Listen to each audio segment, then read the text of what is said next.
mornings.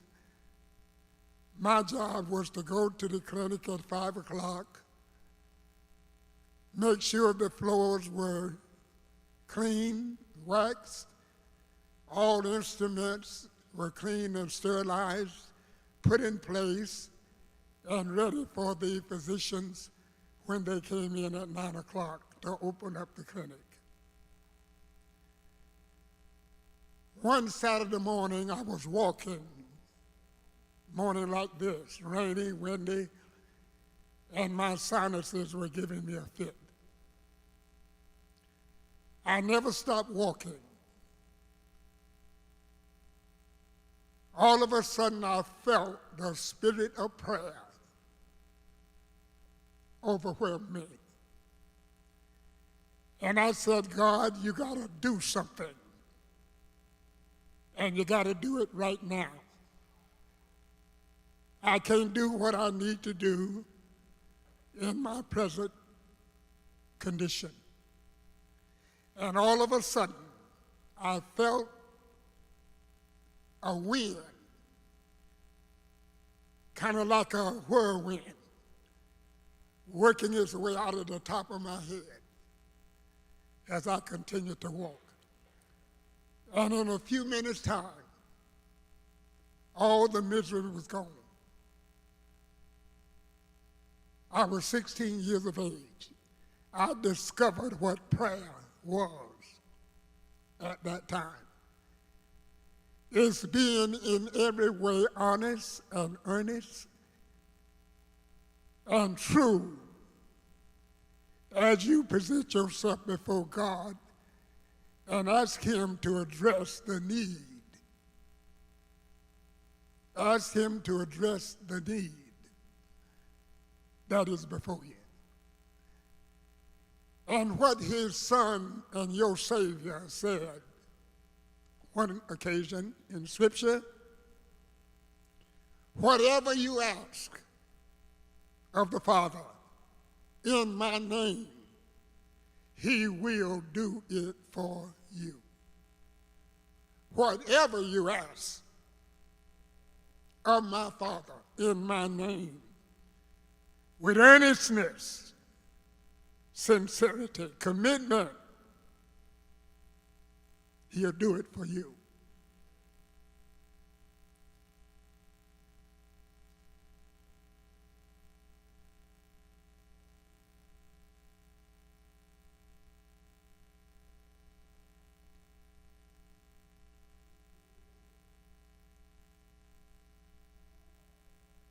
Sin is something that God does not like. He wants to get rid of all of it everywhere, no matter who might believe themselves to be a sinner, operating in things that would not be pleasing in the sight of God. Listen what He said. He that cometh unto me alive and confess his sins, I will forgive him of his sins, cleanse him from all unrighteousness, and I will remember his sins no more. You ever heard anybody say God does not forget? Oh, yes, He does. God forgets what He chooses to forget. He chose to forgive us of that which separates us from Him, that make life miserable, that weaken us, and we cannot fully engage ourselves in what we believe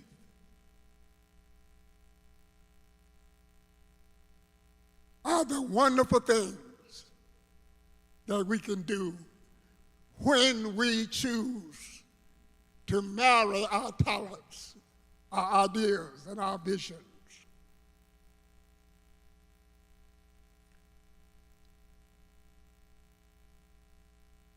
I came to this city in 1967.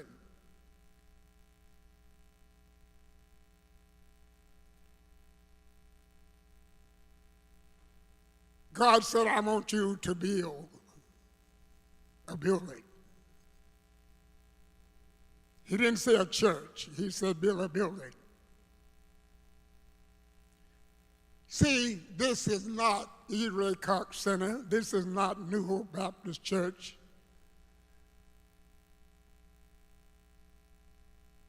We are the church. We are one body in Christ who dare to believe that the least of our efforts will bring about great changes, cause great wonders to be wrought in the lives of people. To raise up the downtrodden, to help people to believe in themselves. That's what I believe you about. That's why I gave my commissioner of community interest the privilege for you to be here today. We thank God for you. We realize what you're doing. This is just your first time being here. As long as you're about what you're about, this facility will always be available for you to continue doing the great works that you've been about. And I don't need to put before you, and the Lord will bless you. You already know that.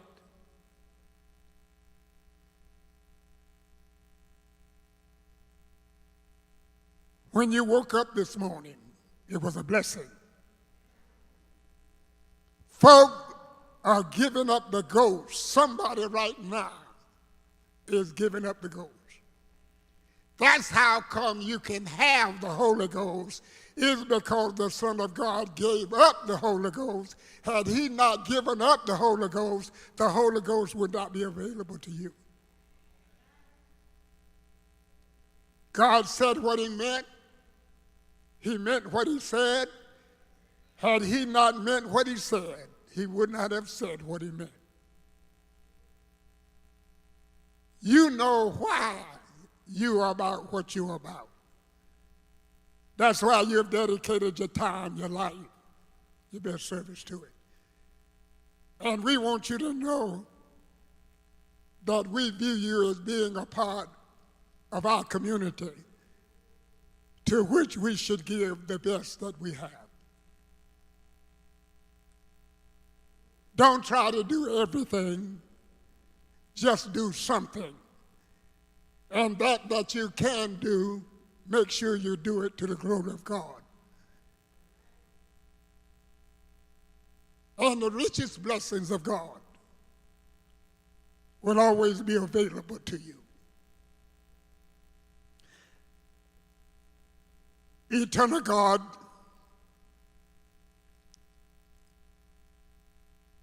creator, master builder of a people, and later on you decided to make us one body in Christ. We thank you for who we are. We thank you for the visions that you've given us, for the ability to address ourselves to those visions. And by the power of the Spirit of the living God, we would be able to do something rather than complain about what is and what is not.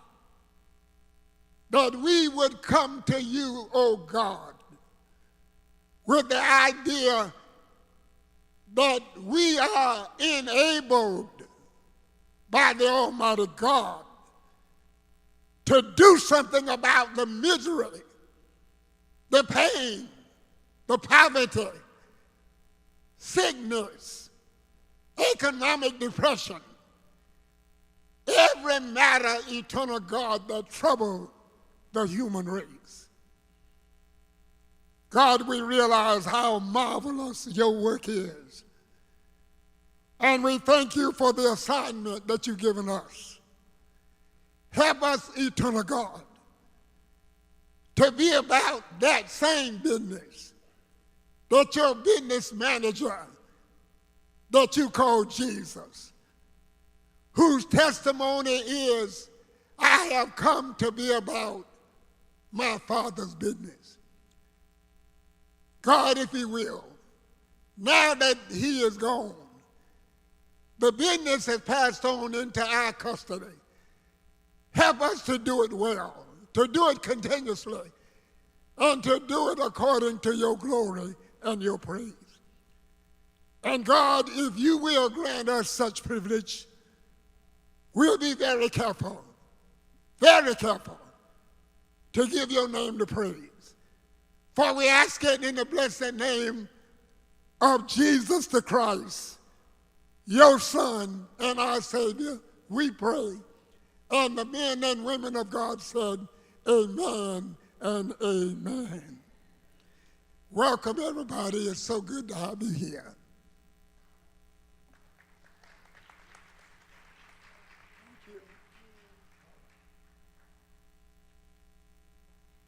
Thank you so much, Dr. E. Ray Cox, Sr. of this beautiful church, New Hope Baptist Church, and where you are sitting, the E. Ray Cox Convocation Center. My name is Coco Butter, and I'm here to let you know that World Kidney Day is an awareness holiday that is designed to bring to light the importance of kidney health. It is held annually on the second Thursday in March or throughout November and has been observed since 2006. It's a holiday that takes place all over the world to let people know of the risk factors for kidney disease and how it can be prevented. After all, the proper functioning of your kidney is important to your health and well-being. Health and Awareness celebrate World Kidney Day today, March 12th. This involves all of us in the kidney community worldwide: physicians, scientists, nurses, and other healthcare providers, patients, administrators, health policy experts, government officials, nephrology organizations, and foundations. All need to be aware of the ways in which more attention and knowledge to kidney disease prevention is necessary. And without further ado, I have to ask Miss Ellen, did you want the volunteers to come up now, or did you want our esteemed singer to come up next? The volunteers, all right. So I would like to also let you know that we are virtual, we are live, and we are also on YouTube, so we are giving them time. We're going to be going over to the virtual world in just a few minutes, but I want to introduce those who are representing the man who could not be here today, but he's with us in spirit, Mr. Wallace Green. Please give a hand to Mr. Wallace Green. He had some personal issues, a death in the family, but he said the show still must go on.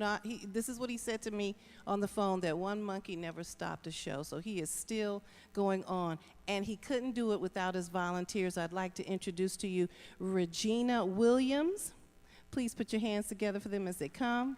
Veronica Briggs, Rhonda Benjamin, Deborah Harris, Miss Ellen, Eric Bracey, J&Z Land and Lawn, Anya Harrison, Monet Bailey, and Zakila Hobbs, Althea Debro, Althea, did I say that right?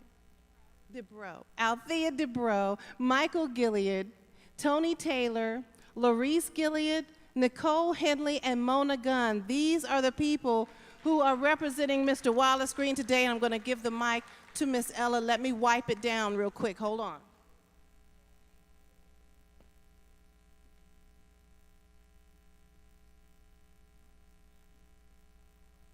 Still have to take those precautions. All right. Once again, give it up for Miss Ellen. Hello, thank everyone for coming. I'm Ellen Sutter. I'm also a proud 11-year volunteer for health and awareness. Started off as a volunteer for one day, so I thought, and it ended up being 11 years. So I am here because I see that there's some unfinished business that need to be done. And I'll introduce you to Mike and our others that will say their experience real quick. Thank you. Hi, good morning. My name is Mike Gilead, and I got started as a volunteer after I was nominated for a caregiver back in 2014 because I took care of my sick mom before she passed. And after she passed, that's when I started volunteering with Health and Awareness in 2015. So it's been about 7 years now, and I'm the one guy, the one volunteer that gets fired all the time and comes back to work. And I always quit and come back to work, so. But Health and Awareness has been great for me. I've learned a lot, and the knowledge is just awesome. So I'll turn it over to Nicole.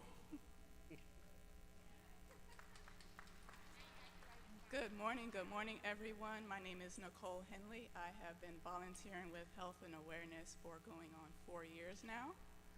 I myself am a kidney transplant recipient, and so having been experiencing that, I'm a true believer that God has us go through things in life so that we can help the next person, because I wasn't the first and I'm not going to be the last.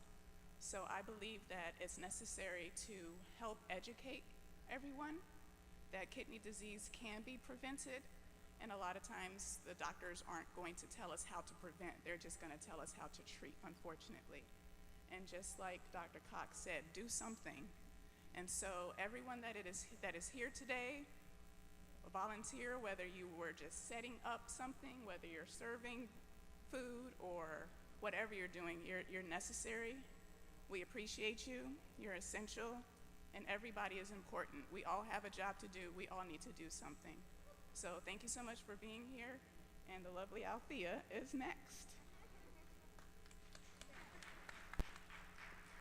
Thank you so much, Nicole. Good afternoon, everyone. I would just like to say thank you so much for coming out, whether you're joining us virtually or in person. You could have been anywhere in the world today, but you're right here with us, and that speaks volumes because as a kidney recipient myself, knowledge is power. A lot of times kidney disease is inherited because of our lifestyles, or it's inherited because there's a family past history of it, or it's inherited through other diseases such as diabetes. And so for me, it was inherited through another disease. And I actually met Mr. Wallace one day in the kidney transplant clinic at Norfolk General. And we knew him also through the Sickle Cell Association with Miss Judy Anderson. And we started a conversation, and he was telling me about his baby, his passion, his legacy, and that is definitely what Health and Awareness is. Through Mr. Wallace's vision, along with other founders, he was able to provide the knowledge for the community that does not have the knowledge. I remember having this conversation with him, and he gave me a pen, and I just thought this is the coolest writing pen. It lit up, and it had a little thing on the end so you can use it like with tablets and things, and little did I know, I had signed my life away to join Health and Awareness by accepting that pen. But if I hadn't accepted the pen, I wouldn't be here, and I wouldn't be able to share my knowledge with everyone. Like I said, I grew up with chronic kidney disease, and as a result, I just knew I had to take care of my kidneys. I didn't know what I needed to do to take care of them, and I didn't understand that the medicine that I was receiving was a short-term plan, and in the long run, I would actually need a kidney transplant. And because of Mr. Wallace and Health and Awareness and our wonderful family of volunteers, I have learned so much, and I've been able to share it with everyone. So again, thank you so much for coming out, and please help spread the word about the great things that Health and Awareness does. And I'm gonna make a simple plug here for our Kicking for Kidneys Awareness Kickball game. If you were there last year, you know how awesome it was, and I hope to see all these smiling faces come back this year in April. Thanks so much. That was Althea Dubrow, and she's also our timekeeper. So since we are running a little bit behind, Althea, we're gonna get you to get that clock down. And come on, sweetheart, come on. Gotcha. I'm Regina Faith Williams. I've been with him since 2018. I was nominated Caregiver of the Year. All I want to say is he's a great man. I enjoyed everything. I have learned a lot, and I'm taking better care of myself because I've been sick for 42 years. Hello, everybody. Thank the Lord for being here on today. Thank God for all of you being in the house tonight. Today, I'm sorry. And I'm just honored to be here today supporting health and awareness with Mr. Wallace Green and his team. This is an awesome team that I am glad to be a part of. I am also a community leader. Our organization represents suicide prevention / mental health resource organization. I met Mr. Wallace Green at last year's caregivers event. I was one of the caregivers recipients. And this is an awesome gentleman. He always volunteers to support Your Wellness, Inc. We in turn will be here to support health and awareness to the end. We believe in what they represent. I have several family members and friends who are on the waiting list, the donor list, to receive a kidney. I have one friend who our organization also works with, and I won't call his name. He was supposed to have been here today to give his testimony, but he had one kidney, and he had it for about 10 years. And now he's been on the waiting list to receive another kidney because that kidney he has is unfortunately failing him now. And so I'm just hoping and praying that he will receive a kidney, in time so that he can further continue his life, support his family, and give back to the community. Thank you all for coming out to support health and awareness.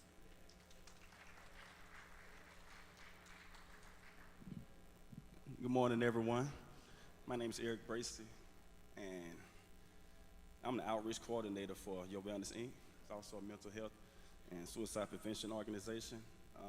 I think what everybody here doing is phenomenal, and I feel like we all should play a role in helping each other to get the best we need to get as far as our help. And just looking at everybody and everything that y'all guys is doing, it makes me want to do more and more and more, so that's why I'm here.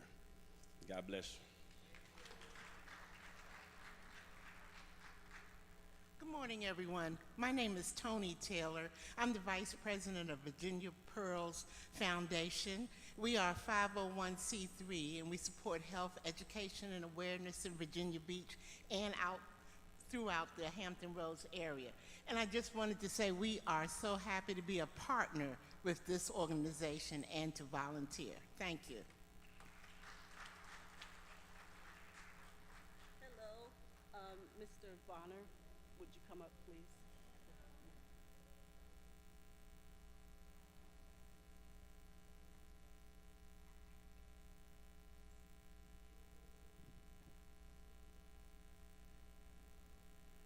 Good morning, everyone. My name is Mac Bonner, Dr. Bonner. I am a retired internist and public health physician. I'm happy to be here this morning to share with you, I think, some relevant information about a very, very important disease, one that is endemic in our community along with the COVID pandemic, and that is diabetes. While there have been more than 60 million cases of COVID that we know of in this country, there are 40 million people with diabetes. And of these 40 million, the sad fact is that 10 million of them do not know that they have it. In addition, there are 85 million Americans who have prediabetes, many of whom are sitting right here in this audience, and most of them do not know that they have it. Diabetes costs this country more than $240 billion a year in healthcare costs, so it's a major public health problem. It's also a major personal health problem. You've heard about what it does to kidneys. There are 400,000 people on dialysis, 2 of whom were my brothers-in-law, most of whom are on dialysis because of either diabetes or high blood pressure or both.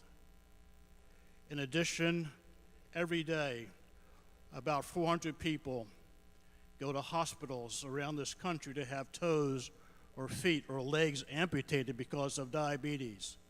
So between this time today and this time tomorrow, 400 people will have lost part of their limbs because of diabetes. It's also a major cause of blindness and other forms of disability. It's a major cause of heart attacks, stroke, etc.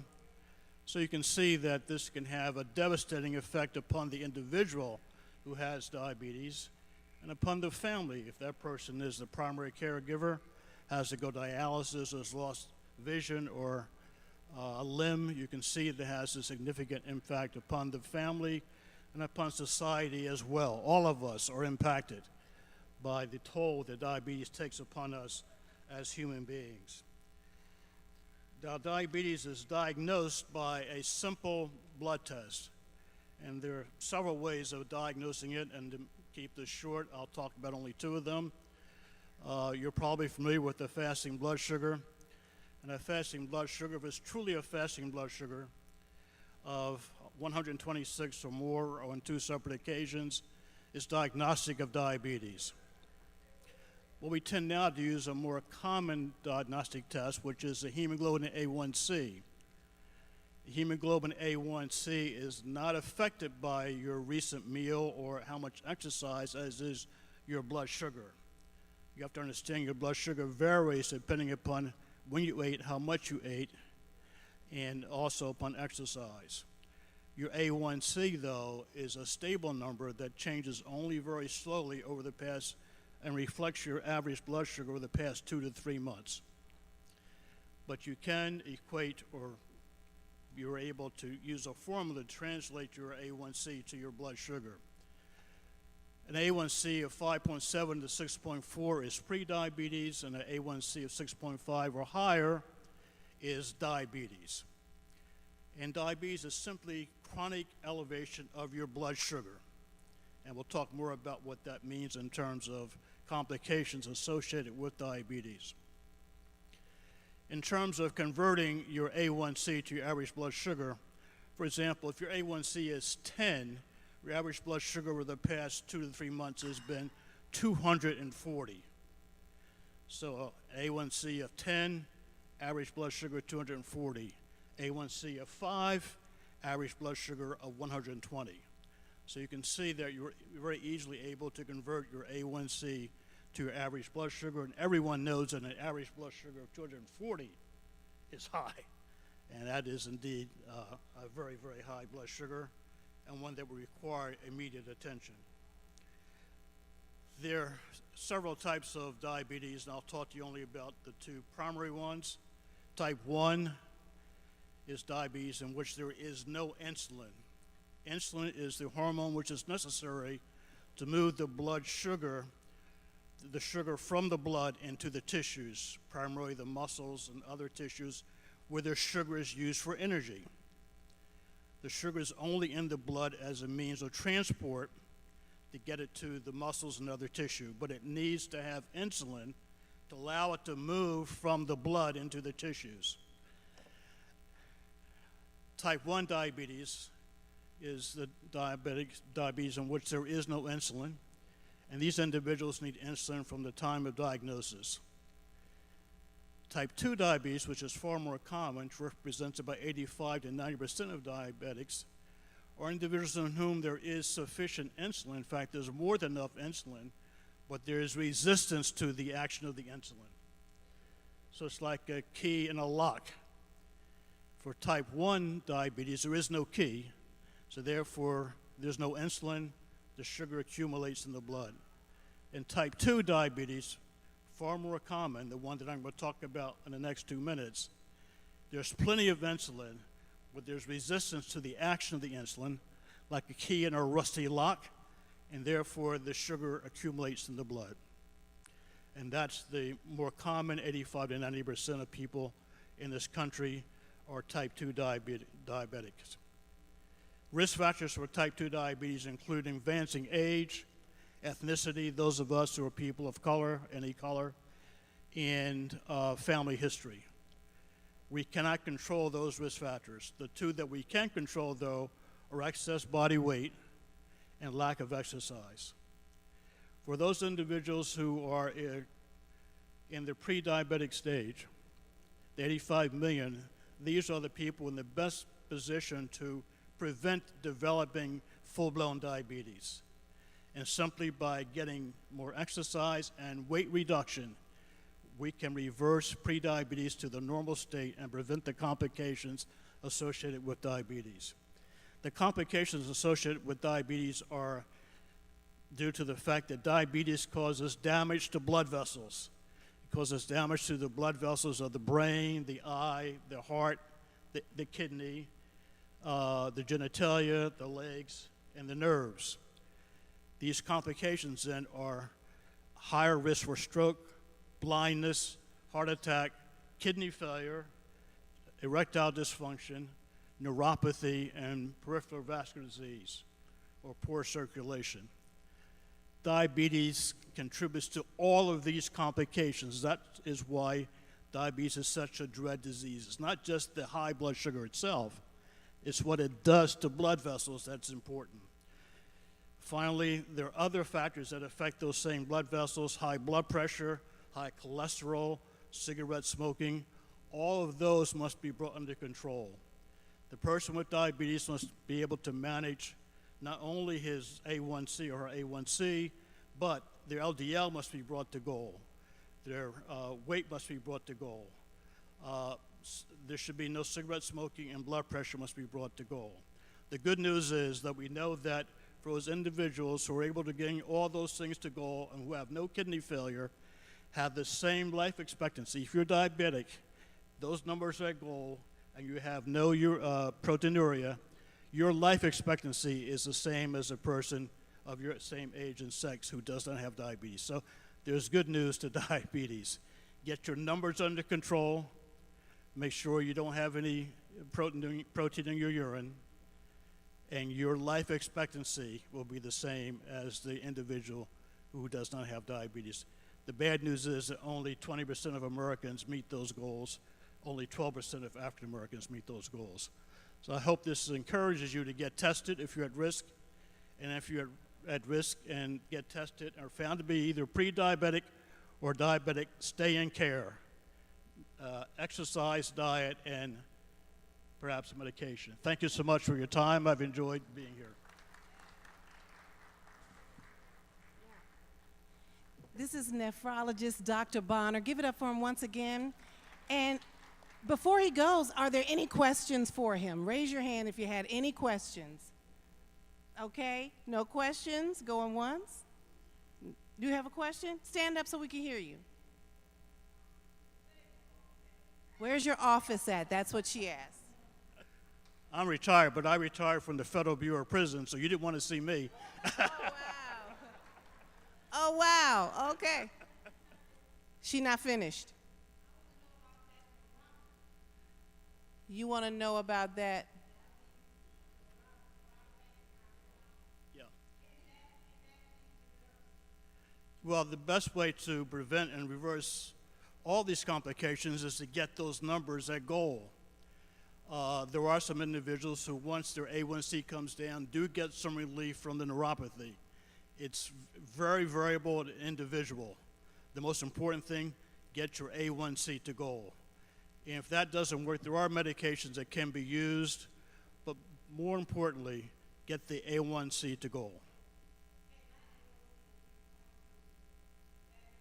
That's a good A1C, yes. Right. Okay, and we have any questions from the virtual world? Any questions from virtual? So we've asked if there were any questions for Dr. Bonner from the virtual world, and I don't see that we're getting any, but thank you so much for coming out. We know you're a busy man. Oh, we do have a question. Oh, right here, in real world.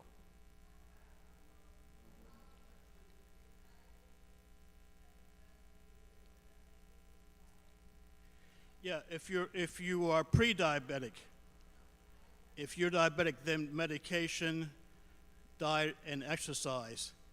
You may be able, in some cases, to reverse the diabetes. It all depends. It's a very individual thing. There are people who with, particularly those who have been massively overweight, once they've lost that weight, they've been able to get off of medications and keep the diabetes in remission. So, yes, it's an individual thing depending upon how many genes you have. So if you have a lot of genetic predisposition to diabetes, then that's going to make it more difficult. But if the major problem is excess weight, once that weight is lost, then in many people, the diabetes can be reversed.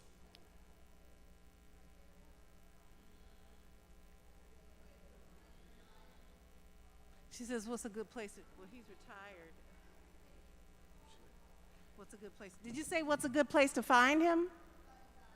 The diet. Oh, the American Diabetes Association has a lot of information online.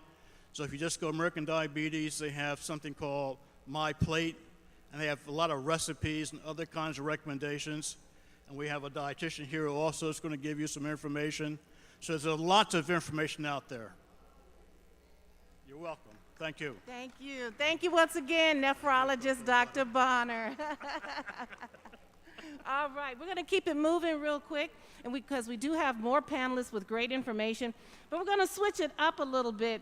You know, there's no better medicine than what Nehemiah in the Bible 8:10 said, and that's the joy. The joy of the Lord is your strength. And how do you get joy?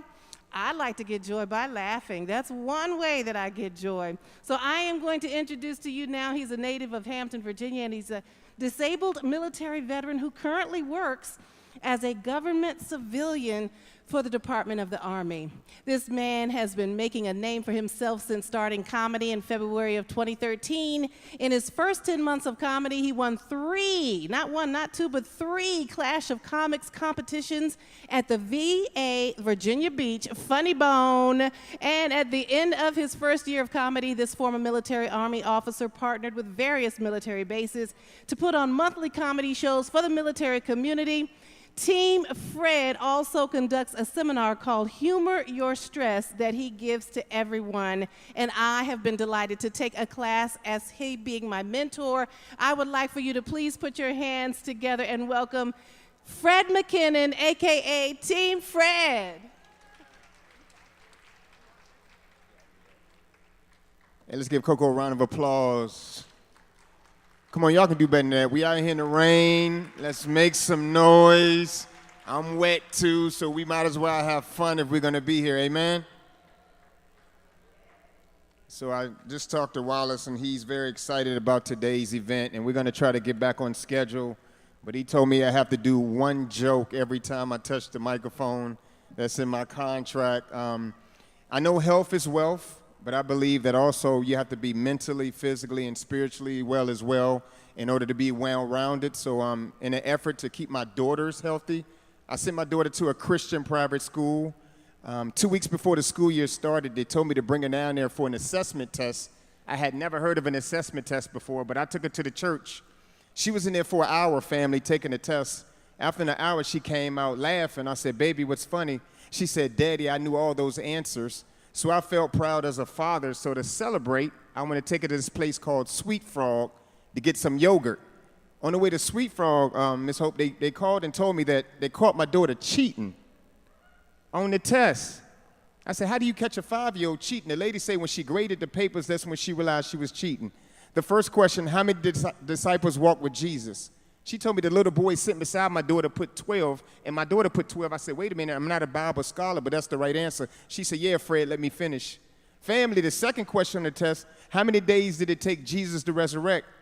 The little boy sitting beside my daughter put 3. My daughter put 3. She said, but the third question, that's when she realized she was cheating. Family, the third question, how many books in the New Testament of the Bible?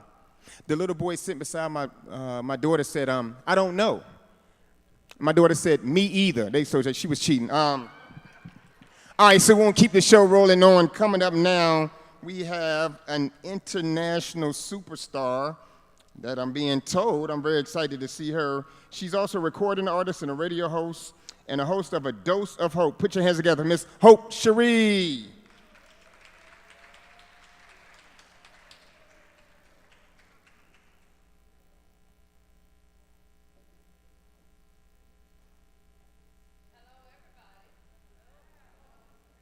Testing, testing, there we go. Hello, everybody. Yes, my name is Hope from A Dose of Hope Radio. I met Mr. Wallace. I'm so sad he's not here today. I met him during the end of my father's journey with kidneys, not having any kidneys. He didn't have any kidneys for 2 years. And then he recently passed within the last month due to a heart attack. But Mr. Wallace gave me a pen, and I took that pen and we put it on my father when he was buried, and we gave the other pen to the donor, which was my brother. And so it was so special to me that we were able to do that. You just don't know that all these resources and people are out here doing these things to help make your lives easier. And they definitely, did that for us. Unfortunately, my family is kind of going through. We lost my aunt last night, and we've lost 5 people in the last month. So it's been really rough. But I said all that to say that God has a way of bringing you back to him. Amen? And so this song is called Take Me Back. I know you know it, so please sing it with me.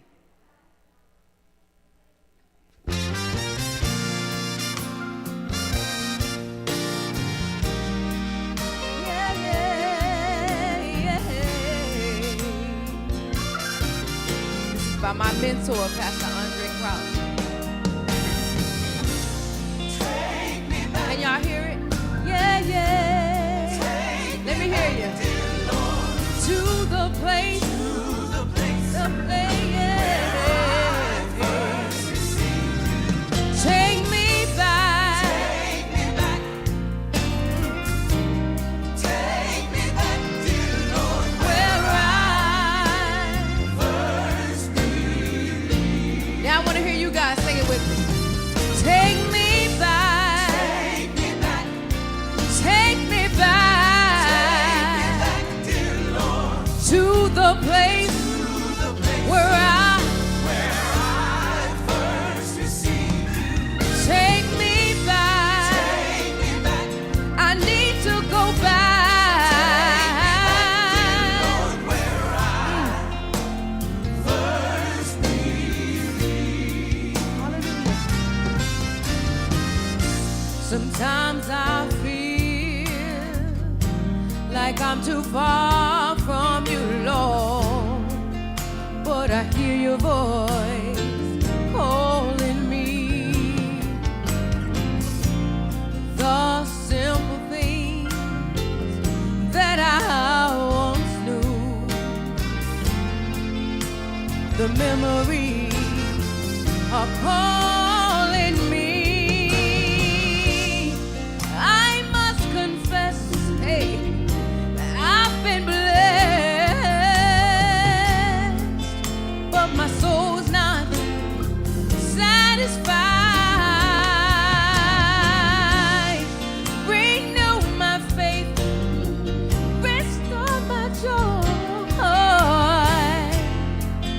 Why my weeping eyes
Hallelujah.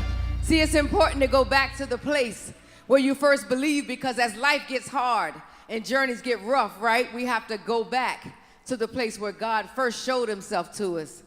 Amen, amen, amen. So this song right here is called Have Hope. I wrote this song. I've been able to share this song in some amazing places. Recently, I was with the mayor of in Washington, D.C., and I was able to share this in the middle of the you know, where the monument and all that is. And I mean, the crowd was as far as the eye could see, just to give hope to people who are just going through in this time. And so this song is called Have Hope. I wrote it myself. It's the theme song for my radio station, which is A Dose of Hope Radio. Also, I am the manager of a team of people who do the ACP benefit, the federal program. It's for the Affordability Connectivity Program. And we do tablets and free Wi-Fi for people who may qualify. So please, you can see us after if you have any questions about that. But this song right here is called Have Hope, and I hope you love it.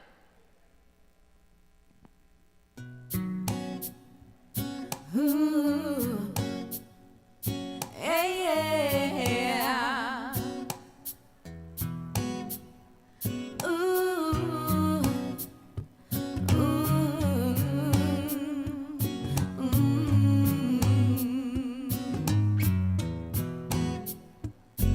Have hope, have hope, have hope, have hope, have hope, have hope, have hope, have hope.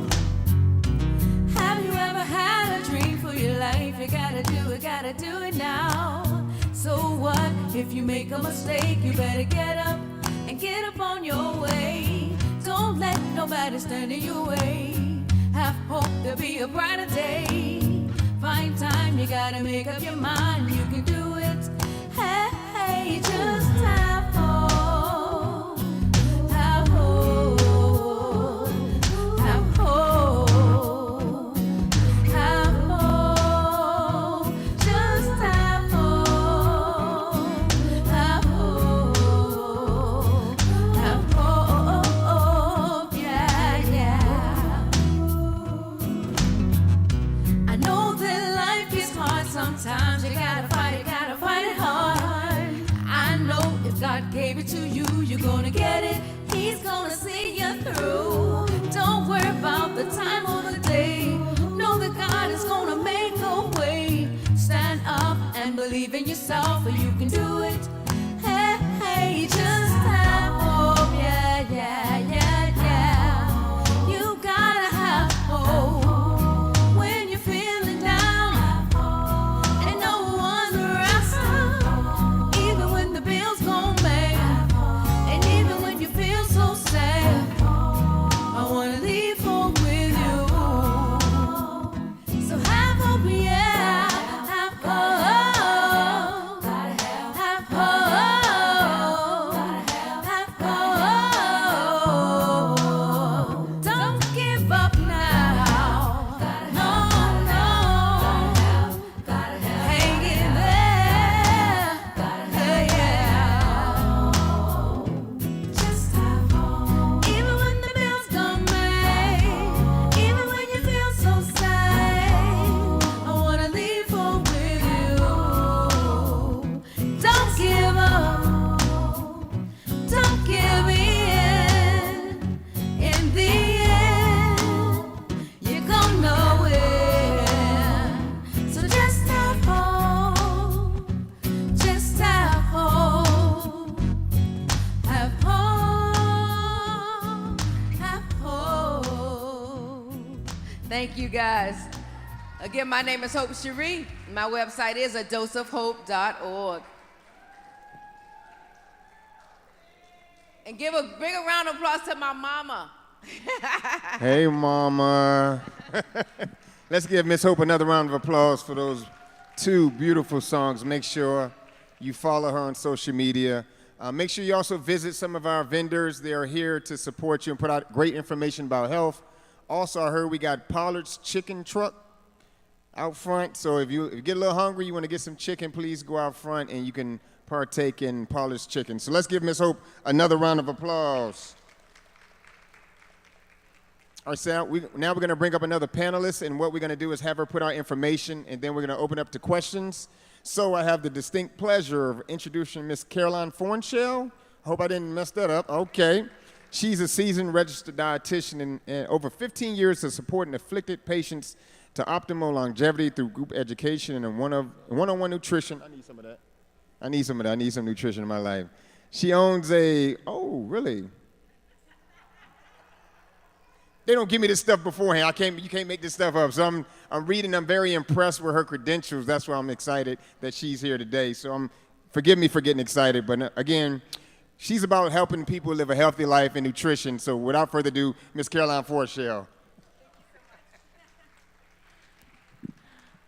Hi, thank you so much for having me here. It's just such an honor to be here. This is my second year serving here, and I'm grateful for that, but I'm even happier that we could be in person this year, so thanks for all those who braved the elements. And I mean, I'm still just taken back by Hope, right? That was so amazing. She wrote that. So great to be here. I don't have a lot of time. They're giving me about 8 minutes, and I've got lots to cover. So I wanted to just kind of quickly give an overview about nutrition related to dealing with chronic disease. As a certified diabetic education and care specialist, as a registered dietitian nutritionist, I work with a lot of different types of diseases. And one of the big questions that I get is, how do you manage diabetes and manage kidney disease at the same time? And so kind of looking at it from that perspective that, I like to look at it in really kind of 3 or maybe even 4 stages. As you're looking at each stage of nutrition with kidney disease, the first one, of course, is prevention of kidney disease. This might be somebody that's afflicted with something else. Maybe it's excess weight, or maybe it is diabetes, but that you're actually working to prevent kidney dysfunction. So as you're working to prevent, you're looking at a couple of different dietary types of considerations. Certainly, kind of, if you're doing a Google search, I think somebody was asking about diet, where to find diet information. Certainly about diabetes, go to the American Diabetes Association. You can also look at the DASH diet. This is the dietary approaches to stop hypertension. You can look at the Mediterranean diet. You can look at the MIND diet. Those are all good preventative strategies for keeping your kidneys feeling good and being healthy over time. But no matter which diet approach you're looking at, there's a couple of key factors. And you've got to almost lead in your mind with 4-letter word, okay? My favorite 4-letter word is flow. You need to consider the types of foods and nutrients that help keep flow going. So in prevention and in early stages, we're really trying to optimize the flow. So this would be things that stop the flow are things like saturated fats and a lot of salt, okay? Things that help the flow are things like hydration and some moderate intensity exercise. So no matter where you are in prevention, you're starting there. Kind of getting into the early stages of kidney disease being as our first big phase of management. I like to look at this as kind of saying, you're looking at the same types of dietary approaches, the DASH, the MIND, the Mediterranean, but in this phase, it's a really good management approach to start getting good at timing of meals and portion control. That takes a little bit of effort, but you can do that on your own or with lots of different types of coaches who are skilled in those dietary approaches. You can work with a buddy, with a trainer, using one of those 3 dietary approaches. Typically, Medicare doesn't cover nutrition therapy in the early stages of kidney disease. Medicare starts approving nutrition therapy around stage 3B of chronic kidney disease.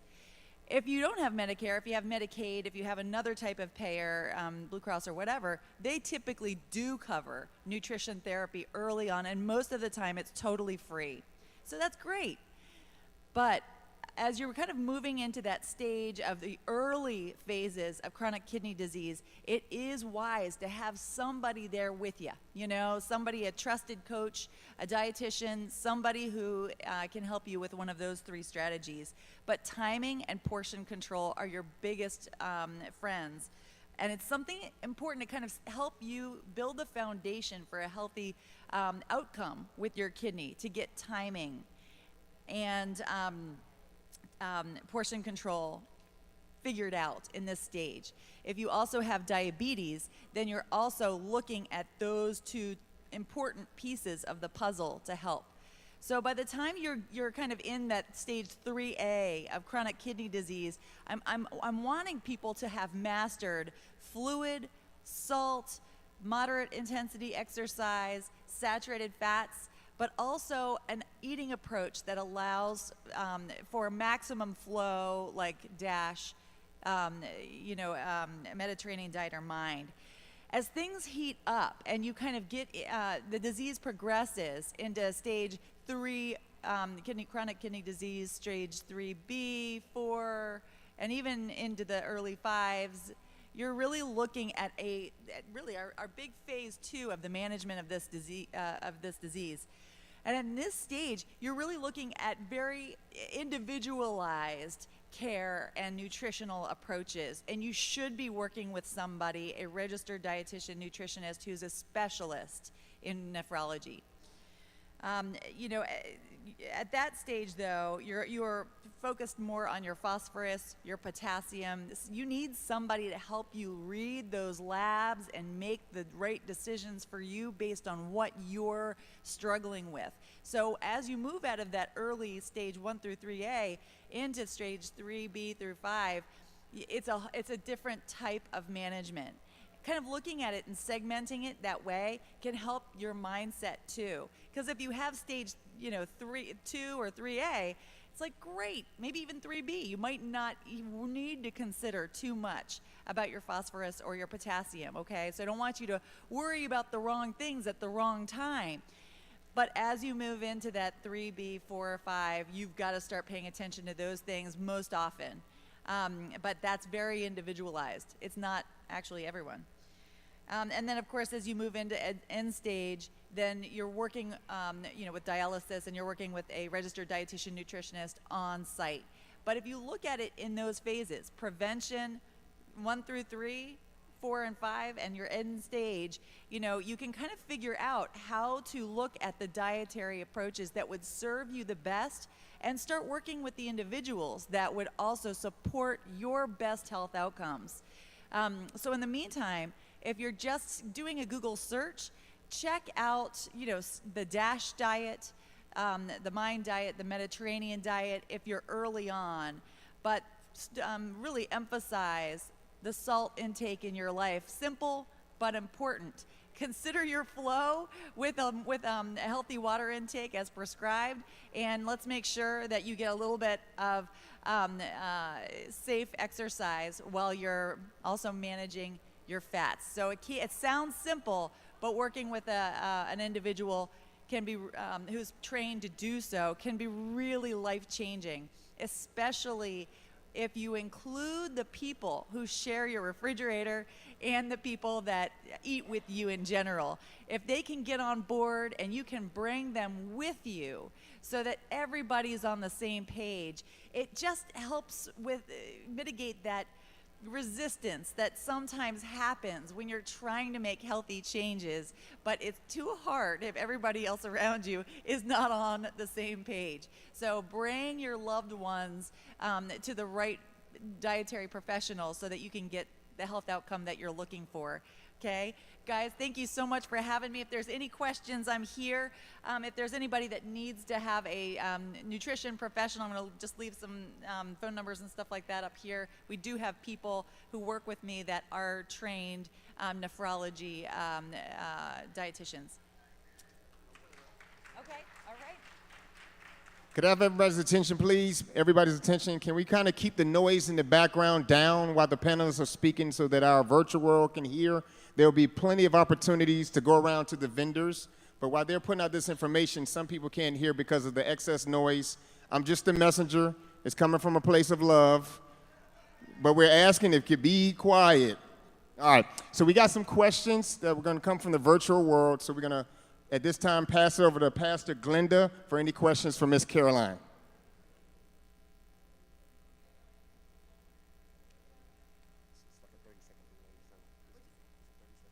The noise in the background down while the panelists are speaking so that our virtual world can hear. There will be plenty of opportunities to go around to the vendors, but while they're putting out this information, some people can't hear because of the excess noise. I'm just a messenger. It's coming from a place of love. But we're asking if you could be quiet. All right, so we got some questions that we're going to come from the virtual world. So we're going to, at this time, pass it over to Pastor Glenda for any questions for Miss Caroline. Hello, Miss Caroline. Hello, family. Can you hear me okay? Yes. Okay, great. The noise in the background down while the panelists are speaking so that our virtual world can hear. There will be plenty of opportunities to go around to the vendors. But while they're putting out this information, some people can't hear because of the excess noise. I'm just a messenger. It's coming from a place of love. But we're asking if you could be quiet. All right, so we got some questions. Pass it over to Pastor Glenda for any questions for Miss Caroline. Okay. Hello, Miss Caroline. Hello, family. Can you hear me okay? Okay. Yes. Okay. My question. Okay, great. The noise in the background down while the panelists are speaking so that our virtual world can hear.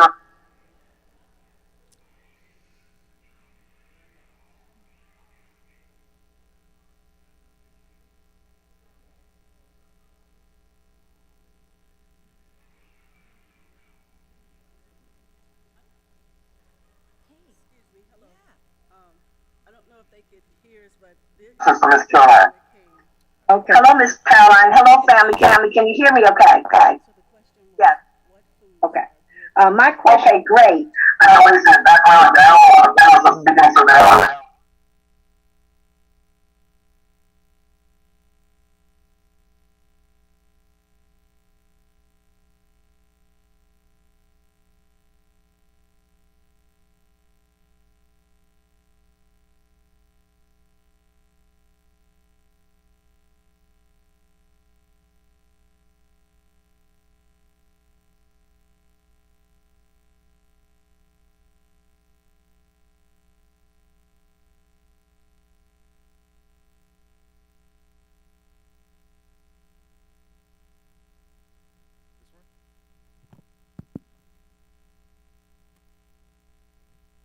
Thank you. Okay, I think we've got it. Let's see, I have a question that was asked. What are some sources of healthy fats? In this case, I had mentioned saturated fats are not your friend. We're looking at less than 7% of your overall caloric intake to come from saturated fats. So for most people, that's less than 20 grams. That being said, saturated fats are easy to identify because they are typically solid at room temperature. This is like your butter, your Crisco, your coconut oil, and all of your other animal-based fats are traditionally sources of saturated fat. This is like the skin on the chicken or the marbling in your beef, those types of things. We always say more feet equals more fat. So if it's got a four-legged animal, you're going to have more fat in that animal, okay? So more feet equals more fat. Fewer feet, like chicken, and no feet, like fish, means less and less and less of that fat. So more feet, more fat. Other sources of healthy fats, and we look at monounsaturated fats as being really the predominant fat that you want to shoot for. And we love sources of, especially like your olive oils, for this type of fat. That's my go-to. You don't need to add a lot of fat to the diet. So when we're looking at the amount, the portion control of fats is just really important to stay focused on, because we typically liberally add excess fat to the diet, and many of us with diabetes or with kidney concerns are also in a position where it wouldn't hurt if we also watched our weight. So let's be careful with fats in general, and then focus on fewer feet with our fat sources or from plant-based sources. Any other questions? Let's give a round of applause, Ms. Caroline. Thank you so much for your time. We have a token of appreciation for you.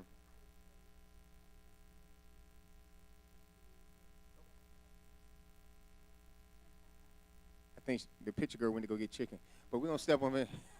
They only got 2 feet. All right, they got 2 feet. I'm learning. They got 2 feet, so that could be a good thing. All right, let's give Ms. Caroline another round of applause. And again, I think we're having some technical issues with the virtual world, so we would definitely try to work on those as we bring up our next panelists, trying to get back on time. But please let me introduce our next panelist, Mr. Anthony Zaleski. Okay. He joined Nephrology Associates of Taiwan and Nat in 1988. Nat has been proud to serve in the Hampton Roads area for over 3 decades. I'm just going to jump right into it. He practices out of the Norfolk office. His primary hospitals are Centera Lee Hospital, Riverside Shore Memorial Hospital. He enjoys fishing, running, Boston Red Sox. All right, we'll talk about that later. But please, welcome to he served in the Army. I served in the Army too, HOR. So let's give this veteran the platform. Sir, come up. Mr. Anthony Zaleski.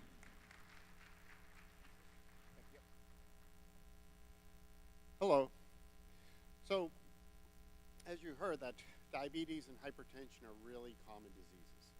And kidney disease is a really common disease. So we have 3 very common diseases that are silent diseases. So when we mean silent diseases, you have no symptoms of these diseases. So that's where it's important to get regular checkups and know your family history. So when you do go to your primary doctor and get labs done, the important labs to ask your primary doctor is what's your creatinine and your GFR, and ask them about your urine test. Do you have any blood in your urine, or most importantly, do you have any protein in urine? And if you have abnormal kidney function and protein in the urine, that needs to be aggressively addressed, because those are the footprints of what comes later. Now, the other thing is who should get tested? Probably everyone, but certainly if you have a family history of diabetes or high blood pressure or kidney disease, you should be tested. And it'd be important to ask that person who has kidney disease, what is the cause of their kidney disease? So you can bring it to your doctor and say, my aunt, uncle, father has a kidney disease, and what their diagnosis was. There are a lot of genetic kidney diseases that can be tested for nowadays, and there's a lot of, even if they don't have, the disease, having someone in your family on dialysis is a risk factor to yourself. So you want to address all these things, and it can be very difficult to understand sometimes, like, why am I taking this medicine? Why am I being told to lose weight?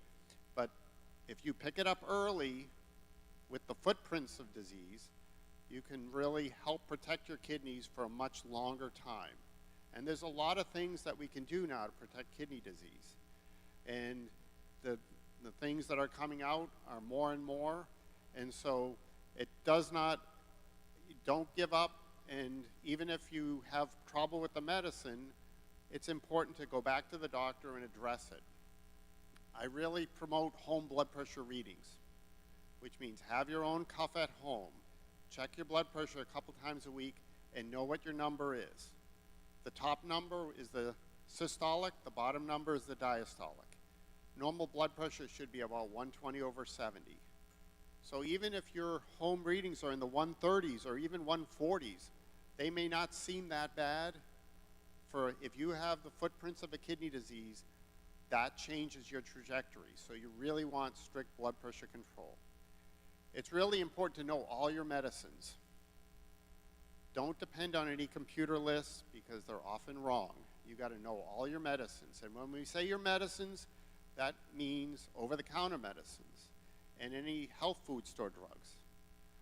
Many of the over-the-counter medicines, like Motrin, Naprosyn, Goody powder, BC powder, taken in long time can actually destroy your kidneys. The other thing is a lot of people are into these natural medicines, these health food store drugs. And some of them can actually be bad for your kidneys. And some of them, there's not much information to say what it does as far as interacting with your other medicines. So it's important for your doctor to know all medicines, whether they're prescribed or over-the-counter or a health food store drug. One of the things as far as the diabetes and hypertension, they're really important to address.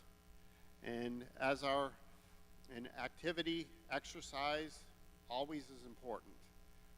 So you want to limit your time in front of the computer, limit your time in front of the TV, and watch your weights, know your body mass index. Because all these things that you can know to help address yourself will keep you away from having to see a kidney doctor. Because once you've established the degree of chronic kidney disease, a lot of times we're just doing damage control. So you want to see it when you have early diabetes, when you have teeny bit of protein in urine, and you want to jump on that as aggressively as possible because that'll change your life. The miracle of medicines with kidney transplants are wonderful. Dialysis is life-saving, but you want to address it long before you get to that. And again, this is a very silent disease. I mean, I've had people that I've met in the emergency room that didn't know they had a kidney problem, and they're basically just coming in because they feel sick and they're just have to start dialysis. We want you to help yourself address this long before you get to that trajectory, because there are so many things we can do. Blood pressure can be controlled. If you start a blood pressure medicine and you decide that it doesn't work for you or you have a problem with it, don't just stop it. You need to stop it and call your doctor so that they can readdress how to manage you. There are so many blood pressure medicines out there, and cost of medicine is a problem, but there's so many generics out there. Probably for less than $500 a year, I can take care of anyone's blood pressure, even if they need to be on 4 medicines. So I want you to really help yourself address these things, because at this point, there's so much things we can do to help protect your kidneys, but it's the knowledge of the patient needs to know themselves, know their GFR, and know what's the urine has. And then, again, the family history is very important, because having anyone on dialysis in the family, for whatever cause, is a risk factor to yourself. So you should, when you see your primary doctor, if you have diabetes, high blood pressure, or kidney disease in the family, get yourself addressed and start working on it, even when you want to really work on it when your kidney function is perfectly normal. Smoking cessation. Smoking is bad for everything. It's bad for your kidneys. Okay. Moderate alcohol is okay. And then all these other things, drugs, especially cocaine, all those things are bad. So, and then the weight, healthy lifestyle. So it really comes down to that the aggressive things, lifestyle that you sort of suit yourself up on will help you later on. And the whole goal is to keep the kidneys working as long as you need them. And so knowing the questions to ask your doctor, to know what your questions are, and know that even if you have a little bit of protein in the urine, you need to aggressively talk to your primary doctor about all these things. And if it doesn't go away with medicines and blood pressure control, you need to see a kidney doctor so we can maximize everything we can do to help protect your kidneys. It's really important. Dialysis is a very tough lifestyle, It's life-saving, but I would like to help you keep from being there. And so I'm going to leave you with one Bible verse, my favorite Bible verse. It's Luke 14, verse 2. And Jesus cured a man with dropsy. And if you don't know what dropsy is the old-fashioned term for edema. So he basically cured a kidney patient.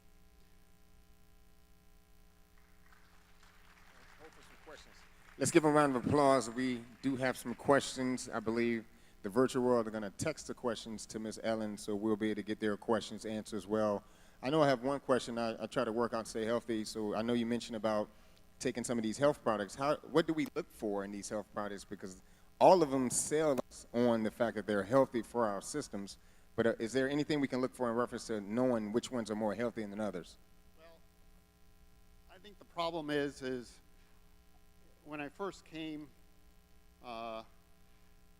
if someone brought me a medicine, a healthcare product, I would actually get online, try even contact the company and stuff. The problem is number one, these over-the-counter health food store drugs, there's no studying on purity. So number one, you don't know what you're actually taking. Number two, if you do have established kidney disease, there's no references for me to help guide you on how to properly dose it. Like if they're saying it should be 3 times a day, I can't tell you whether it should be twice a day or once a day. There's nothing. The other thing is if you're already on a few medicines, there's some of these health food store drugs actually can negate your blood pressure medicines or interfere with your other medicines, so they can actually have a negative effect. And some of them I can usually find that they're bad. There is a Chinese dietary herbal remedy out there that will put you on dialysis in 6 months, no questions asked, irreparable. So I generally tell my patients not to take any.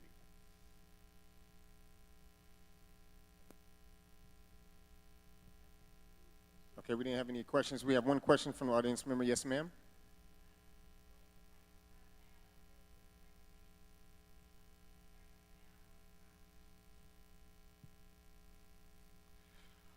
So if you look at dialysis, the conventional types of dialysis, most people are on in-center hemodialysis, which means you go to a dialysis unit 3 times a week. The other options, besides transplant, which is the best option, are home dialysis options, which includes home hemodialysis and peritoneal dialysis.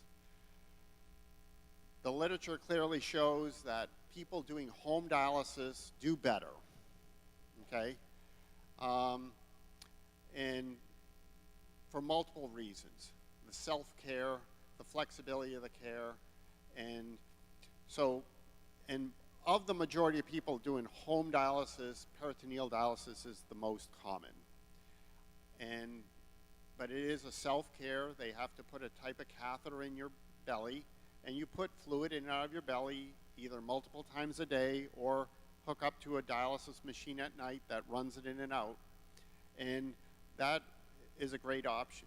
Home hemodialysis is also a great option, especially since it's more frequent. Most people have to do it 4 times a week. But the biggest thing with that, as opposed to the conventional 3 times a week, is you avoid the 2-day break. And when you're on hemodialysis Monday, Wednesday, Friday, or Tuesday, Thursday, Saturday, you have a 2-day break. That second day has an increased morbidity and mortality. So if you look at the days of the week that a dialysis patient may have complications, on a Monday, Wednesday, Friday, dialysis patient, it's Sunday night to Monday morning. There's a peak. And there's something about 48 hours, or probably 56 hours or whatever, that is just challenging the body too much. So home dialysis is always the preferred, and either modality at home is great. Most people don't have the resources to have someone that would do home hemodialysis. But peritoneal dialysis can be done at home safely by yourself.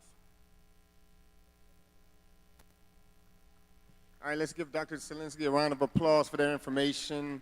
We have a token of appreciation, sir, for your participation today. Camera lady?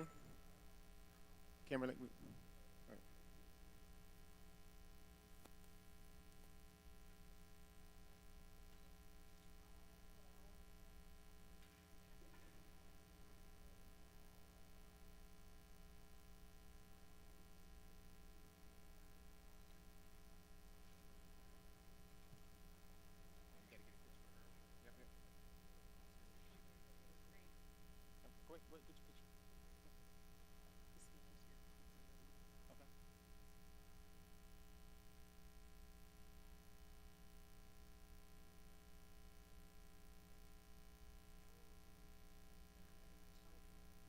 All right, again, let's give a round of applause for Dr. Zielinski for the information. Now we got a special treat for everybody. I'm gonna bring up Cocoa Butter again. She's gonna introduce our next speaker. I think we're gonna have some fitness fun. Before we start, let me go get a slice of pizza. Here you go, Coco. Give it up for Team Fred. He is so funny. So listen, I have to be very transparent. Before this young lady comes up, I take her class every Saturday that I can. But let me tell you, I have a bum knee. And this bum knee just happened yesterday, for real. You know, man, listen.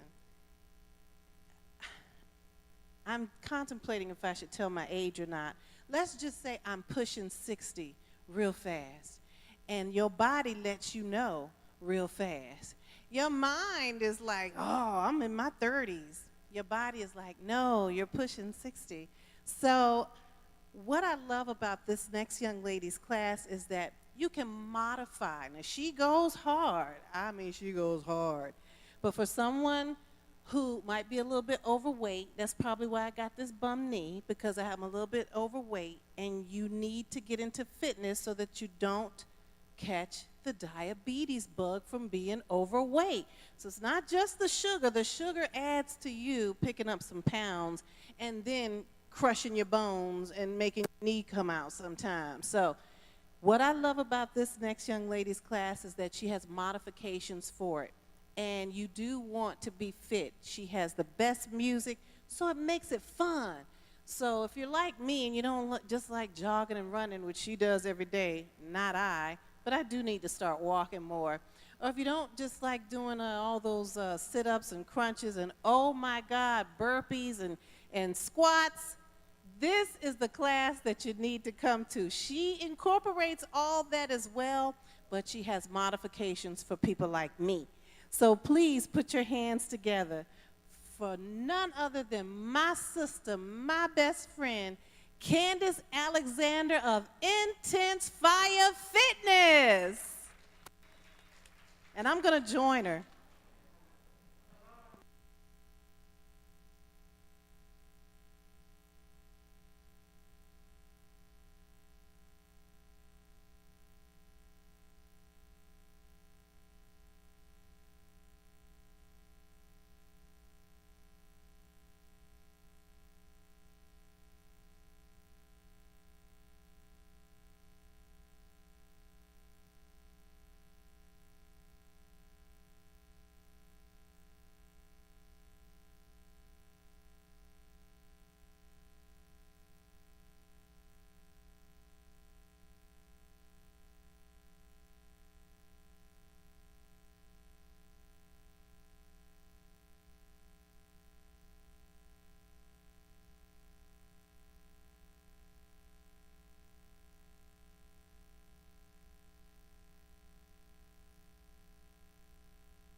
follow me or via my website, intensefirefitness.com. Fire has 5 A's. To the 5 colors of my Diana flag is where I'm from. And to the 5 F's of my motto once again, faith, family, fun, people's fellowship. That is all about following Facebook, Instagram, and I just signed up on TikTok, so you can find me there. I wasn't going to do it, but I did it. But also my website. If anything you do today, guys, any chance you get, walk, move around. Do not sit still. Do not waste your day by not activating that heart. Thank you guys so much. Let her hear it. Let me hear it louder for Candace Alexander and Intense Fire Fitness. And Candace, where can they find you? Facebook, Instagram, TikTok, www.intensefirefitness.com. I'm currently doing 2 virtual classes, Monday and Thursday, 6 p.m. You can do it from the comfort of your own home. You just gotta let me know that you want to join. I send you a Google link.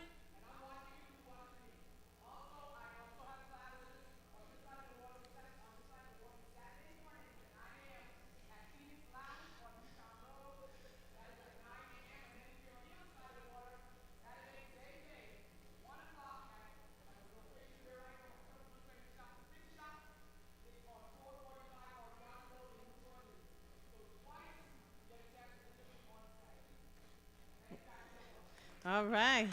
And that's fire spelled with 5 A's. 5 A's. F-I-Y. A-A-A-A-A.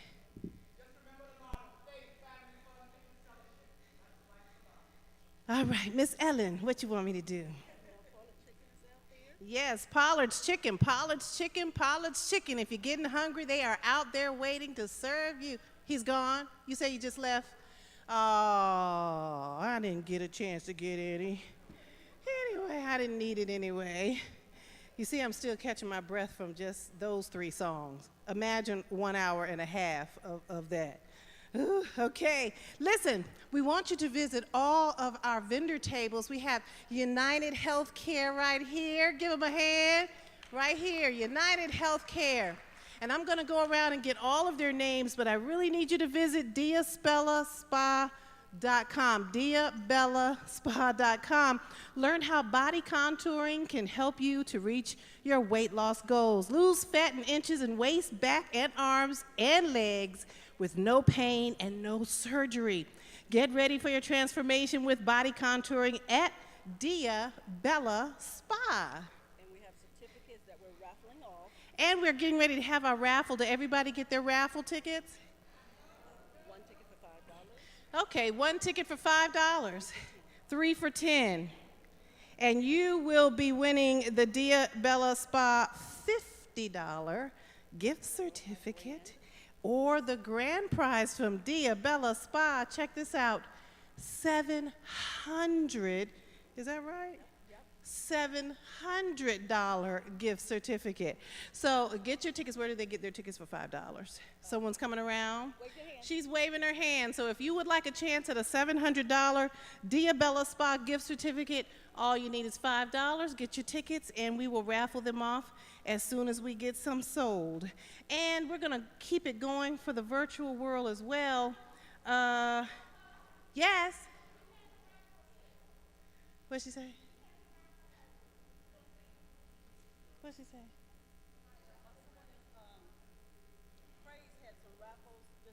Oh, Robin from Praise Radio also has a raffle. I don't know what we're raffling from Praise, but you could have a chance at that as well. I can't hear you. I don't know why I can't hear you. I guess your mask is on.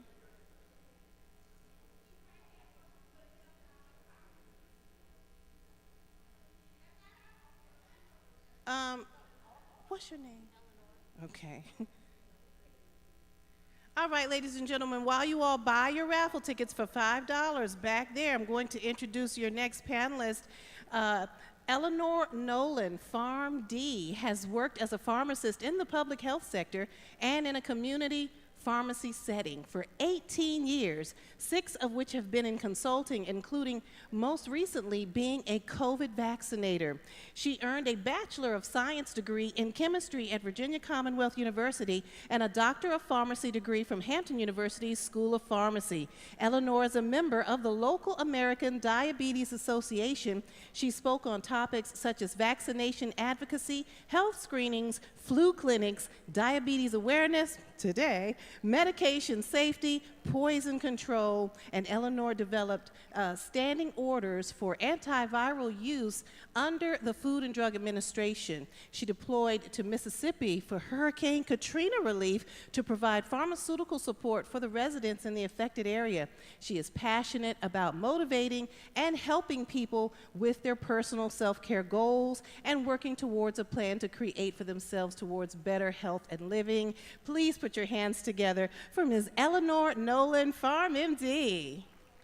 Thank you. Yes, ma'am. Just gonna. Oh, okay. Good afternoon, everyone. Coco has such a lovely voice. I love her voice. And Candace Alexander, if that did not make you feel wonderful and happy, and if I can have a body like that, I would be following her. And that smile, $1 million smile. Okay, so when I spoke to Wallace about coming up and being a panelist, he said, I want you to talk about medications and why it's important to keep a medication list. Who has a medication list on them right now, today? Okay, yes, yes, okay. Is that medication list up to date? Yes, okay. Stars for you. I don't have a medication list on me, but I rely on my phone.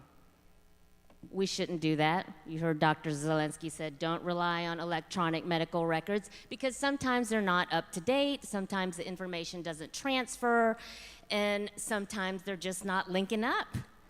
So the message today that's resonating with me is take responsibility, understand your medications, okay?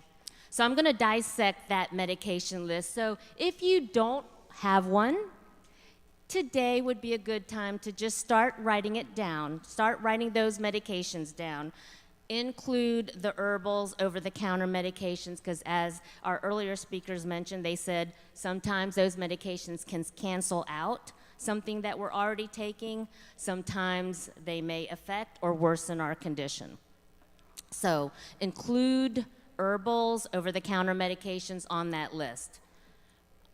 What else should we put on that list besides just the name and the strength? How often they're taken and dosage. Good, thank you. What else? Why we're taking it, okay? If you don't know why you're taking a medication, let's ask the question. Dr. Zelensky said, start bringing those questions to your doctor. Well, sometimes I don't know what questions to bring to my doctor. Find out what those medications are for. Why are you taking it? Okay, I'm taking it for blood pressure. Guess what? Is that enough? Is that enough to know the importance of why you need to take your medication for blood pressure? Is that enough? I want to find that statement. I want to find that answer to getting people to understand their medications, taking it, because everybody's different. Everybody's life is different. Everybody's body is different. Everybody's situation is different. Sometimes it can be a financial barrier that can create an issue, but there's help. Let somebody know that I can't afford that medication. Your doctor can help, your pharmacy can help, there's organizations that can help. So, you've got medications, take your medications. How many forget? How many forget? I'm just too busy. to take the medication. I forget. I'm guilty. I'm with you. So, okay. I had to buy one of those pill minders, the Sunday, Monday, Tuesday, because the bottle sitting in front of my breakfast table wasn't enough. I would take it and forget that I took it. So, having the Sunday, Monday, Tuesday minder kept me honest. If the pills are empty, if it's out of the Sunday box, I took it. Either that, just pay more attention to what we're doing. I know sometimes life gets in the way and you get busy. Anything else that should be on that medication list? Vitamins, very good. What else? The doctor who prescribed it, very important. Thank you. What else?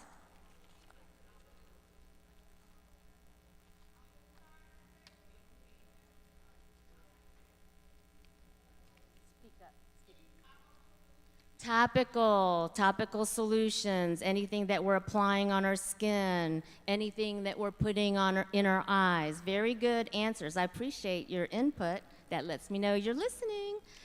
What else can we put on that medication list?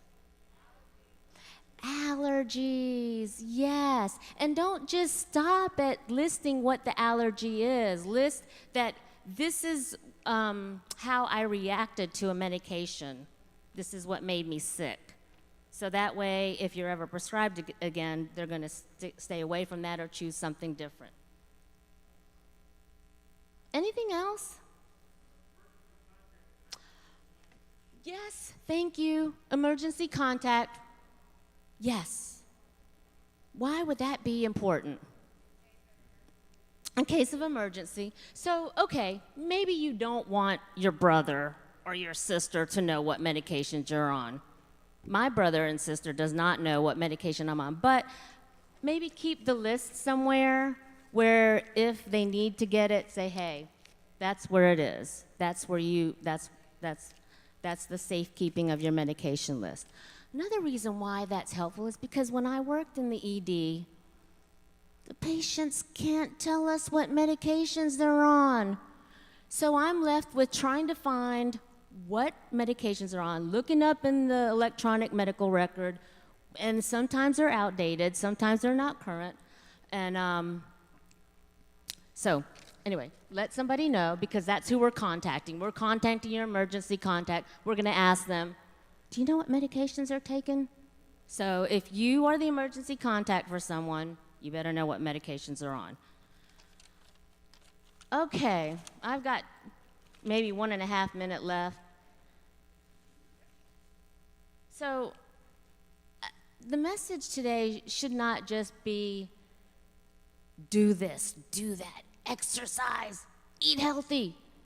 Understand why, okay? For good health, is that enough? But keep asking those questions. One thing that wakens me up is if I don't take my blood pressure medication, I might be on dialysis. I don't want to live my life on dialysis. If I do, that's the choice. That's what God has blended in my path. I get that. But if I have some control, which Dr. Bonner said, you have the ability, you can be in that driver's side to steer that vehicle in a better direction, in another path. You do. Believe that. He said 10 million people do not know they have diabetes. So what do? We take the risk tests. There's risk tests online, American Diabetes Association, 3 questions. It takes one minute to know what is your risk. And if you are at a risk, kind of figure out how can I steer that vehicle away from that condition? Or how can I improve my health? So that might be my timer. So I need to quit. But I'll stick around if there's questions. Thank you for allowing me to talk with you. Don't go anywhere. Hold on. So we're going to get a picture and present you with something, but were there any questions texted from Virtual World? Are we getting them texted now, or how are we getting questions? Or are there any questions from the audience, the real world? Yes, ma'am, we have a question. What happens if you miss a dose? What is recommended? Yes, very important question. And that's going to vary based on what medication it is. So rely on your doctor, rely on your pharmacy, pick up the phone, call and ask. But very good question. What do I do if I forget it? And then for yourself, what can I do to try not to forget taking it? Good point.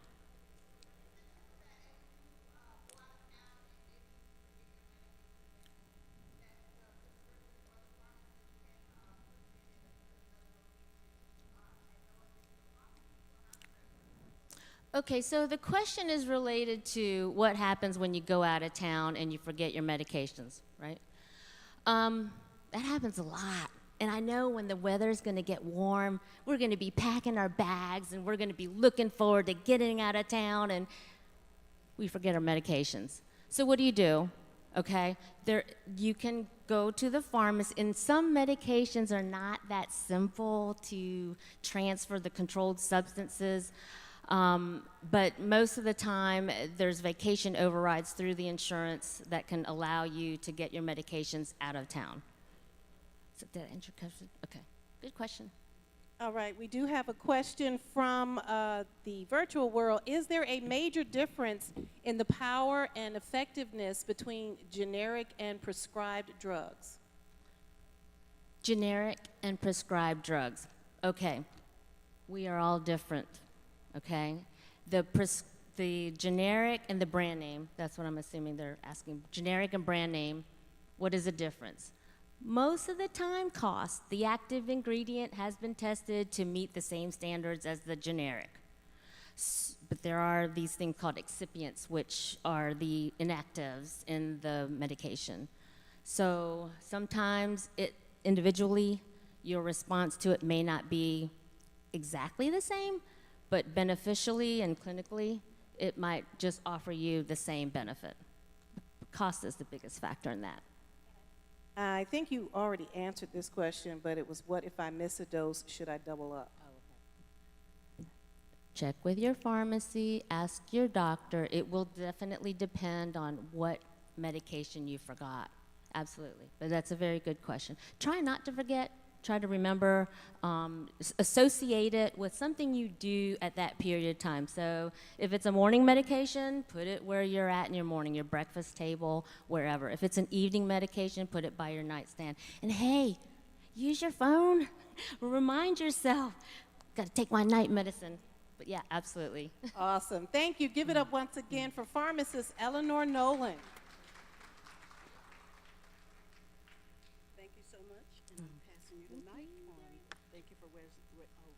Raising awareness. Turn right there. Thank you so much. Wait a minute. We want to hear you thank Oh. the way you did here. Can I get this mic? There you go. Say it again. Okay. Thank you so much for bringing awareness. We get health and awareness. We appreciate you.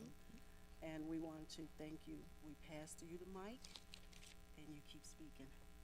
Oh, that was sweet. Cool. So as we push through this, we are going to go to our next panelist. I hope he's here. Antoine Smith. Is Antoine Smith in the house? You're Antoine Smith? Yes? Okay, awesome. Okay, so I didn't know. All right, so this is a Veterans Health Education Coordinator. Please give it up. And after Mr. Smith, we need you all to go ahead and buy your raffle tickets, because after Mr. Smith, we are going to do the raffle. So please put your hands together for Mr. Antoine Smith, Veterans Health Education Coordinator. Thank you. Can y'all hear me okay? Again, my name is Antoine Smith. I like to always candidly say West Philadelphia, born and raised, on the playground where I spend most of my days. And I did 20 years in the Navy, retired, and I became a nurse. Went to Norfolk State and went to graduate school. Became a nurse educator after doing 12 years in the ICU. And a lot of times in the ICU, my patients couldn't speak for themselves, and nurses wear a lot of hats. And one of my favorite hats to wear was advocate. I wanted to be able to speak for my patients that couldn't speak for themselves because they had tubes and wires everywhere for kidney failure, respiratory failure, heart failure, a whole lot of failures because of some of the things that we put in our bodies. So we heard a lot of things about diet and exercise and all those different things. We just heard from our pharmacist, and she talked about recording your medications. On my table, I have a table all the way in the back there, the last table, on something you can record your medication, record your dose. It was amazing to me when I did have patients that could speak, how they would put medications in their bodies and not have a clue what they're for. They just know it's a red pill, a blue pill, a green pill, and the doctor told me to take it in the morning or at night or whenever, but they have no idea what it's for. So more than me being an advocate, I try to coach patients, or in my case, veterans, on how to be advocates for themselves. So one example I like to use is we talked about diabetes today, and I say that your diabetes numbers or your blood sugar numbers, I try to put it in layman's terms. I try not to use too many million-dollar words when I'm speaking to my veterans. And I said your blood sugar should be between 60 and 126. We heard that today, right? So if you record your labs when you go to the doctor, let's say you did it last year and it's 72, and they may not give you that number, but they'll just let you know that your labs are good, and that's what you want to hear. Yes, how are my labs? My labs were good. But what was the number? Because this year they may check it again and it may be 102. Oh, I'm sorry. Can y'all hear me better now? Okay, I'm sorry. So again, your blood sugar was 72 last year. Now this year, it's 102. So the doctor may still say your labs are good, but good is relative. What was your number last year versus this year? It may be still considered good, but you're going in the wrong direction. So maybe you can make some corrections with your diet and or exercise like we talked about earlier, and you can avoid maybe starting on another medication. Well, I got to start another medication. I'm tired of all these medications. So be an advocate for yourself. And again, if you know what your blood pressure readings are, and you take them at home, you check your blood pressure at home, you know what your readings are. The nurse checks your blood pressure when you come to the doctor's office. Then you go back to see your provider. The provider suggests that you go up on your blood pressure medication. Do you know why they're asking you or suggesting that your blood pressure medicine be increased? You should have a question for your provider, but sometimes you don't know what question to ask because you don't know your numbers. So I have another card that you can fold up and put in your pocketbook or in your wallet, and you can write down your blood pressure readings. Don't just let somebody suggest something for you to put in your body and you don't have any questions. Okay? Can we make a deal that we'll do that? All right. Again, my name is Antoine Smith. I'm the Veterans Health Education Coordinator for Hampton Roads. We try to keep track of educating veterans from Williamsburg to the Eastern Shore to, I should say it's me, to northeast to North Carolina. So I'm all over the place. I do have a card in the back if you want me to come to your area. If you have an area, a community center, and you can gather some veterans there, I'll be more than welcome to put you on my calendar. All right? Thank you.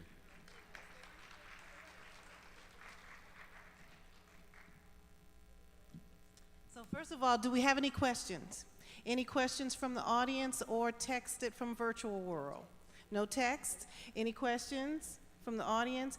And just to let you know, we is me turned upside down. So you're just speaking it into existence.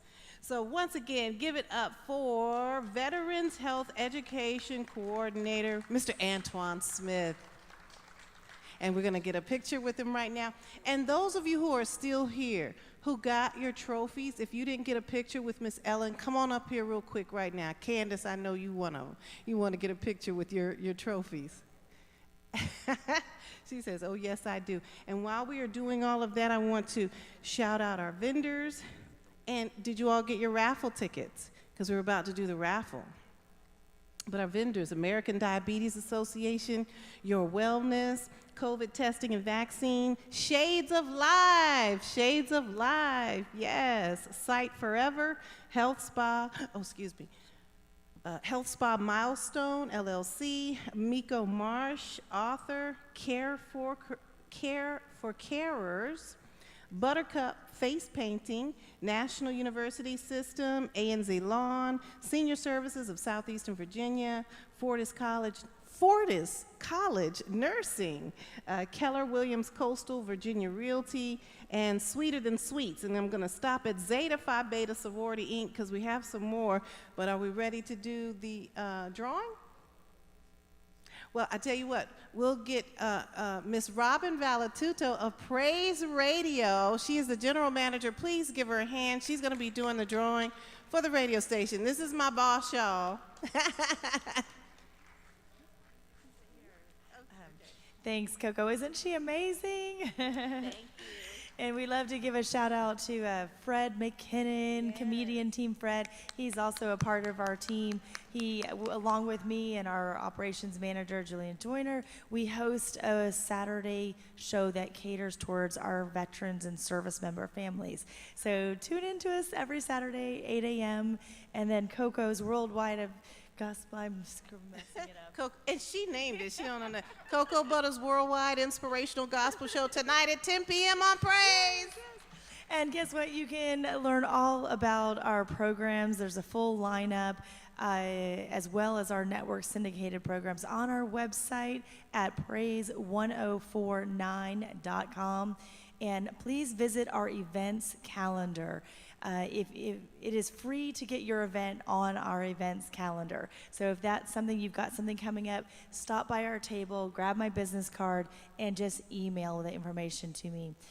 Okay, we love to help the community. That's what we're here for. And we are definitely missing Mr. Wallace Green, but we're so grateful to his partnership through Health and Awareness Kidney Dance.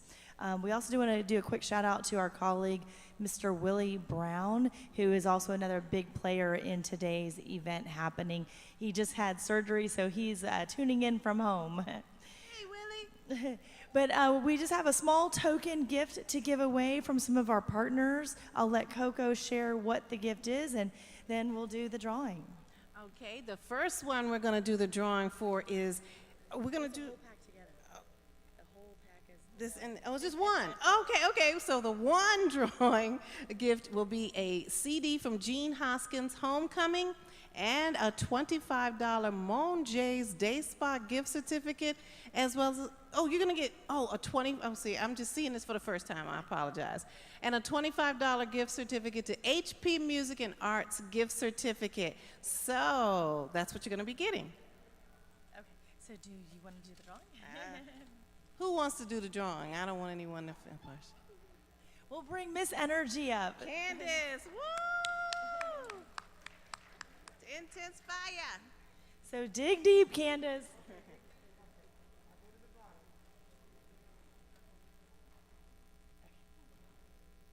All right. They don't have to be present. Okay, and they don't have to be present.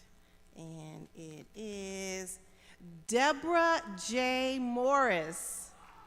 Are you here? Yay! Give it up for Deborah. She was the very first one that signed up. Wow. Candace dug deep because I found out you were the very first one to sign up.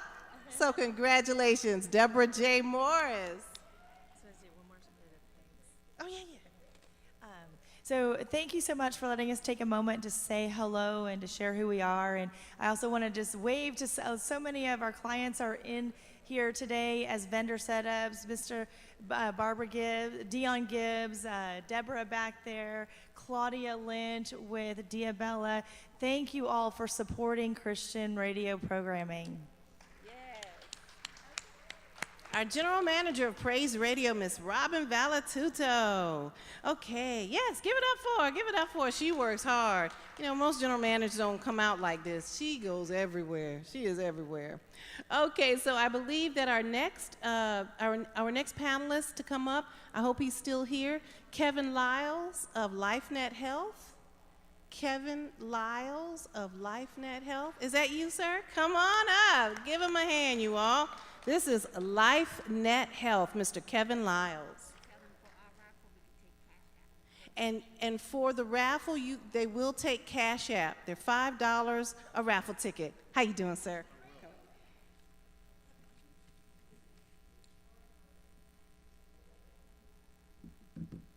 Good morning, everybody. I hope everybody's enjoying themselves today, just like I've been. I want to thank the organizers. Wallace was the one that asked me. He's one of my partners in crime, if you will. And he asked me to come and be on the panel this morning. And so I'm very happy to be here. I hope you stop by my table over here. I've got some little goodies and giveaways. And so I'm just going to be, a friend of mine likes to say, I'm going to be brief no matter how long it takes me. So what I want to tell you a little bit about is LifeNet Health. We are an international company. We're a 501(c)(3). What I deal with is just one part of LifeNet, which is the community education. I'm community education coordinator. And my job, I'm tasked with going out and talking to people about the need for and the benefit of registering to be an organ donor, organ and tissue donor. One of the things that you probably already know, we've had Dr. Bonner, some of the other presenters have talked about the fact that as African Americans, we're predisposed to diabetes, type 2 diabetes, and also high blood pressure, which lead to kidney disease. So it's something that we really, really need to pay attention to. Just to give you a couple of statistics of why my job, I consider it so important. In the state of Virginia, about 46% of the people waiting for an organ are African American. The largest organ people are waiting for is kidneys. So that's why we're here today. On the kidney list, African Americans are 86% of that list that are waiting for a kidney.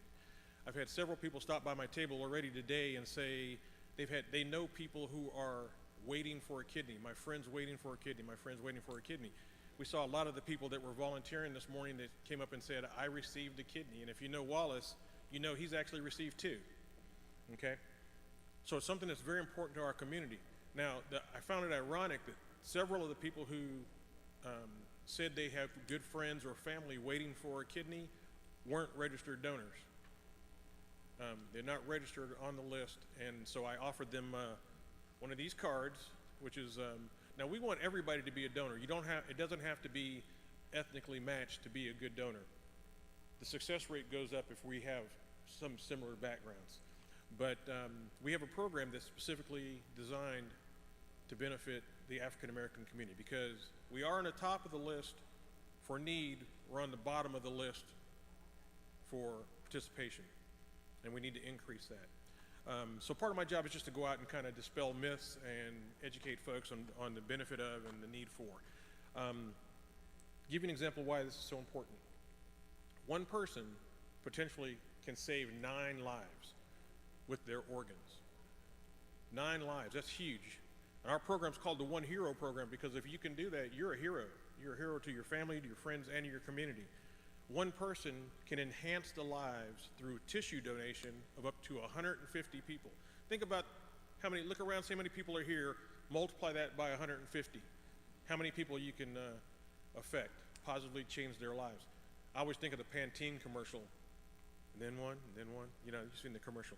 I want to point out, you've had some great speakers here today. You've had some great resources presented to you. So you're not doing this alone. Don't think that my one effort's not going to make a difference or that my one challenge is too tough. I can't remember, it was Candace that talked about get up and move.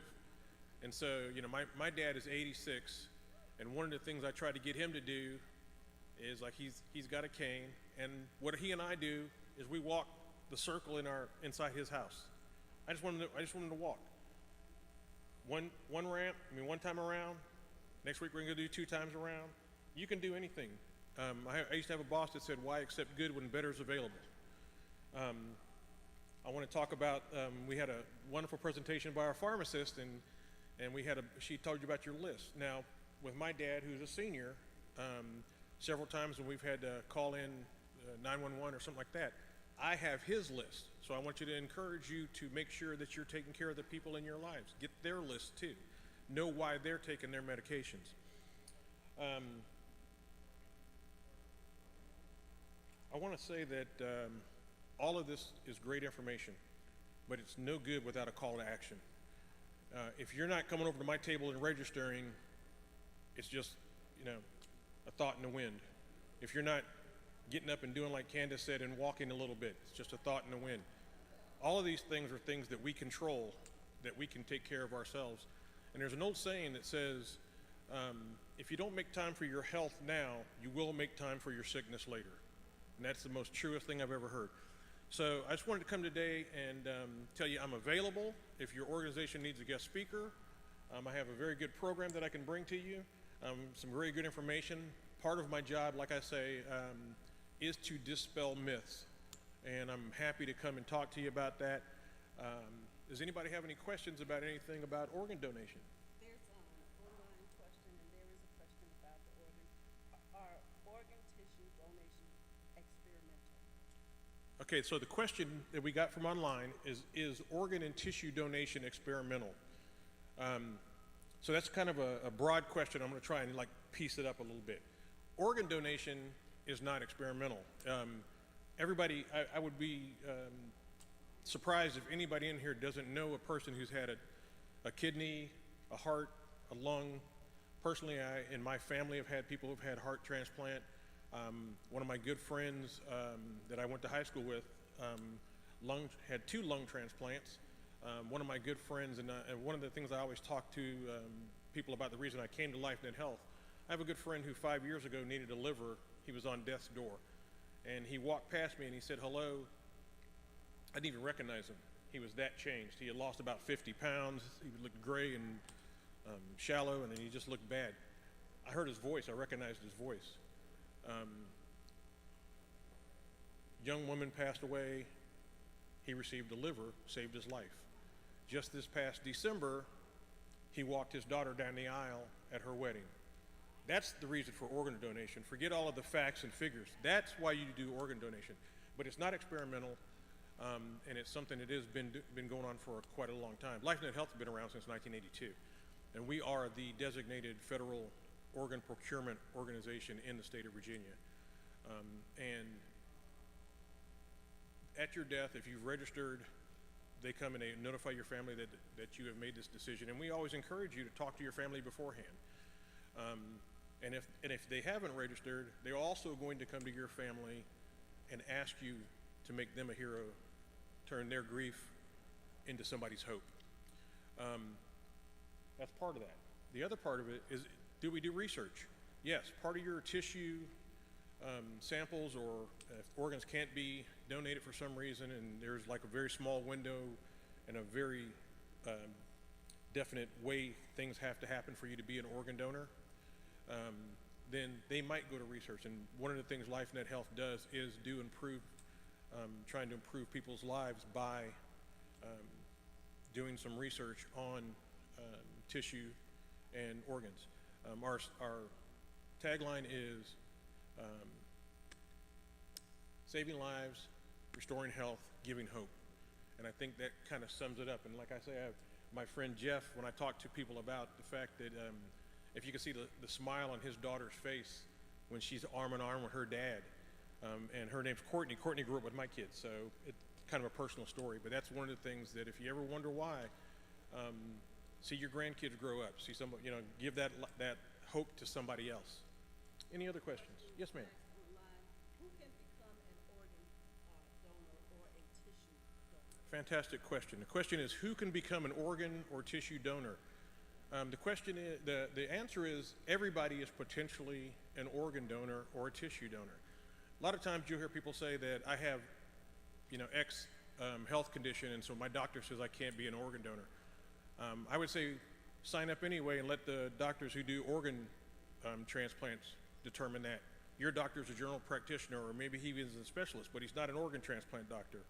That's the guy who needs to determine it. So sign up now.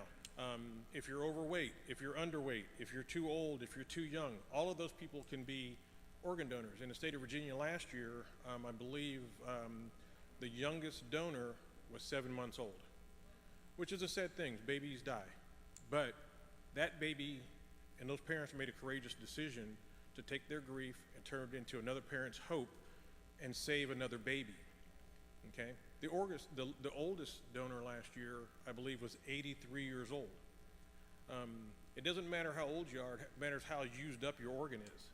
But they determine that at your death, not while you're sitting here in the room. So anybody can be potentially an organ donor. Even people with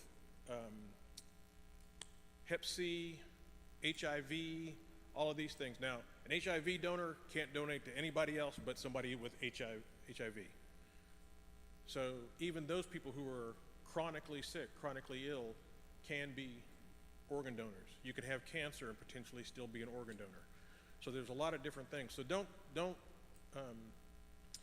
cut yourself out of the conversation. I will tell you kind of some statistics, and I'm not speaking from my slides here, so I'm going to just kind of like, ballpark it. Average in the state of Virginia, about 58,000 people die annually. About 23,000 of those die in a hospital.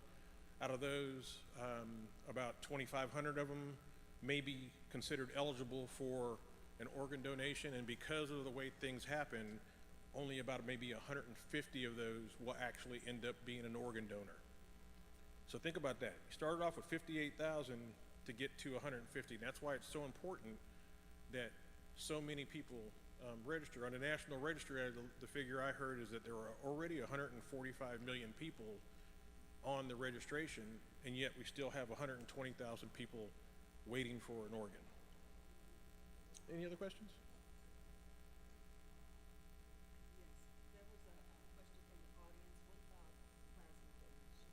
Okay. Question is, what about plasma donation? So blood and plasma.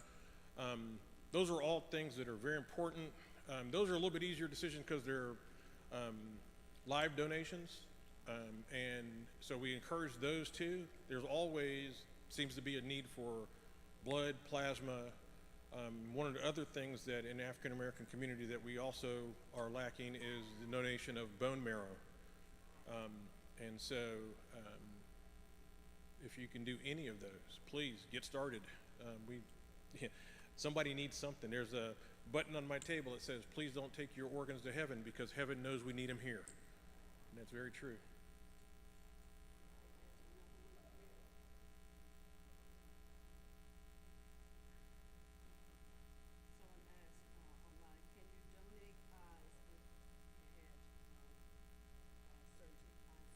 Okay.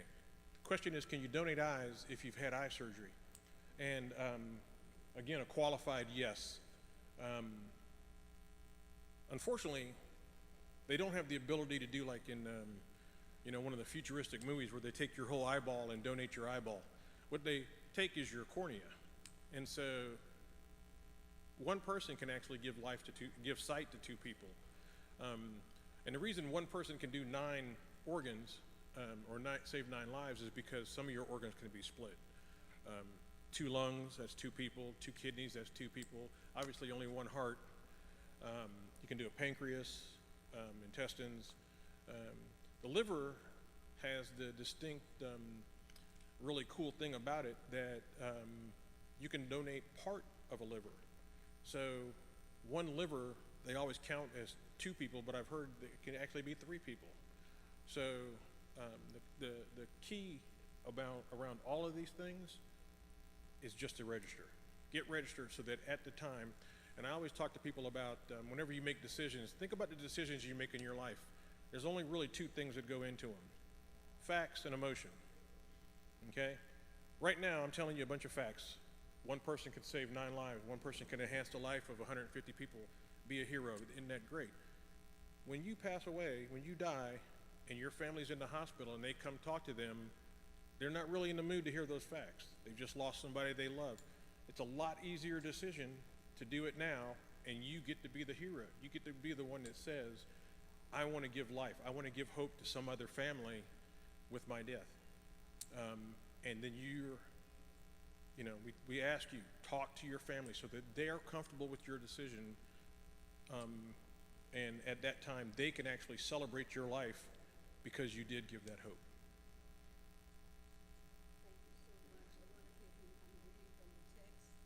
Thank you for supporting kidney prevention. Your gift allows us to allocate our training most effectively and where the needs are greatest. Your donation is 100% for those who are there. That question 100% access to. I'm just reading what Okay. we have from here. There was also a question about our driver's license, and this would be the last question. Last question. Okay. And this would be the last question. The question was, is saying that to donate on our driver's license, is that enough? Yes. Okay, so the question is if you designate on your driver's license, is that enough? So I want to answer this, and I'm trying to be as brief again as possible. Answer this a couple different sections. One, easiest way for you to register is to go to, when you get your driver's license, is just register on the form. Check the box. You have to sign it. Now you're a registered donor. And that's important because, and this is why it's important to talk to your families, because once you do that registration, if you're over 18, then that is a binding decision.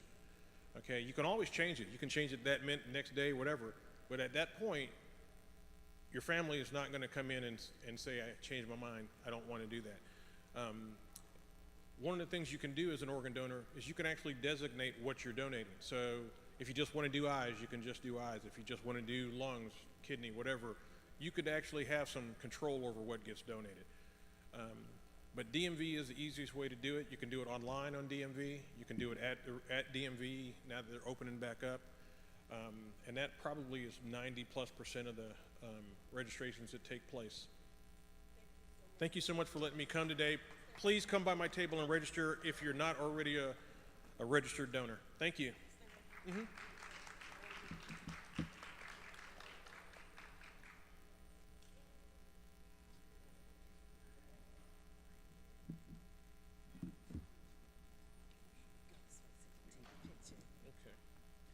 All my technology. I want to say thank you so much, Kevin, and we have partnered with, and we just, with Health and Awareness, we also want to encourage folks to,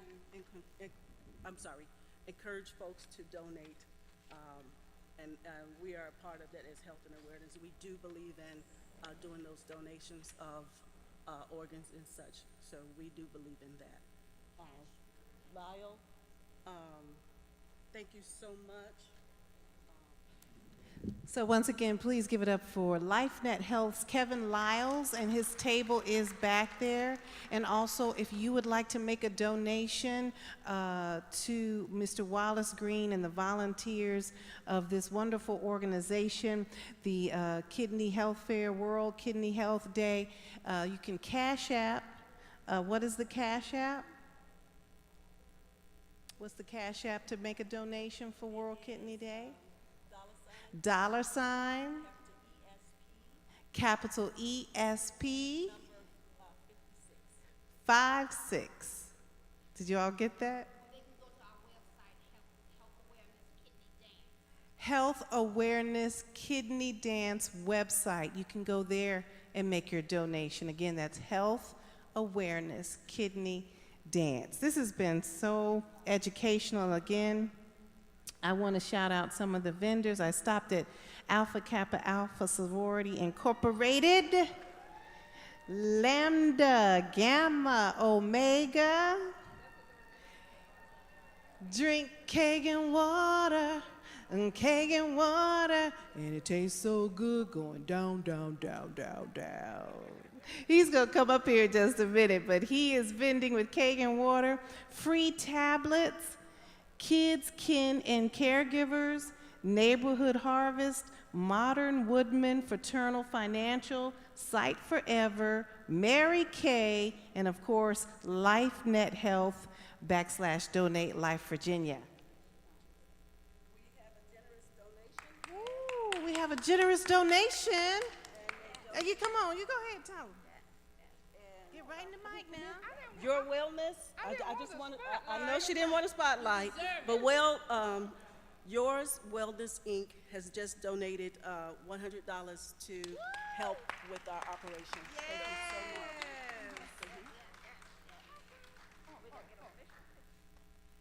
That is so awesome while they're taking pictures. That is so awesome. Thank you so much for that donation. And yes, as they, she said, anybody want to beat that donation? You're going to do yours online. And what's that website again?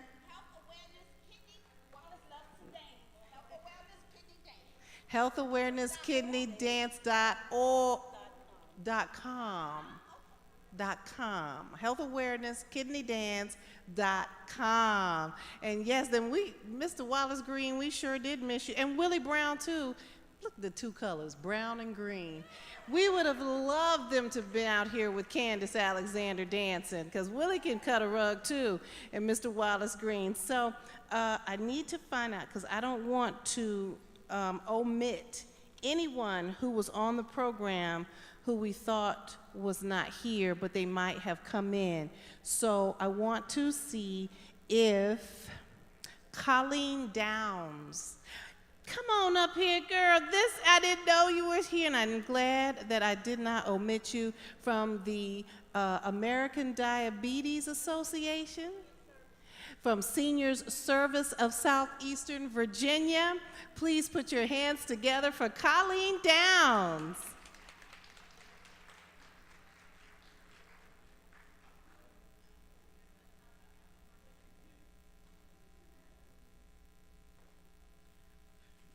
So hi everyone, thanks for inviting Senior Services to the event.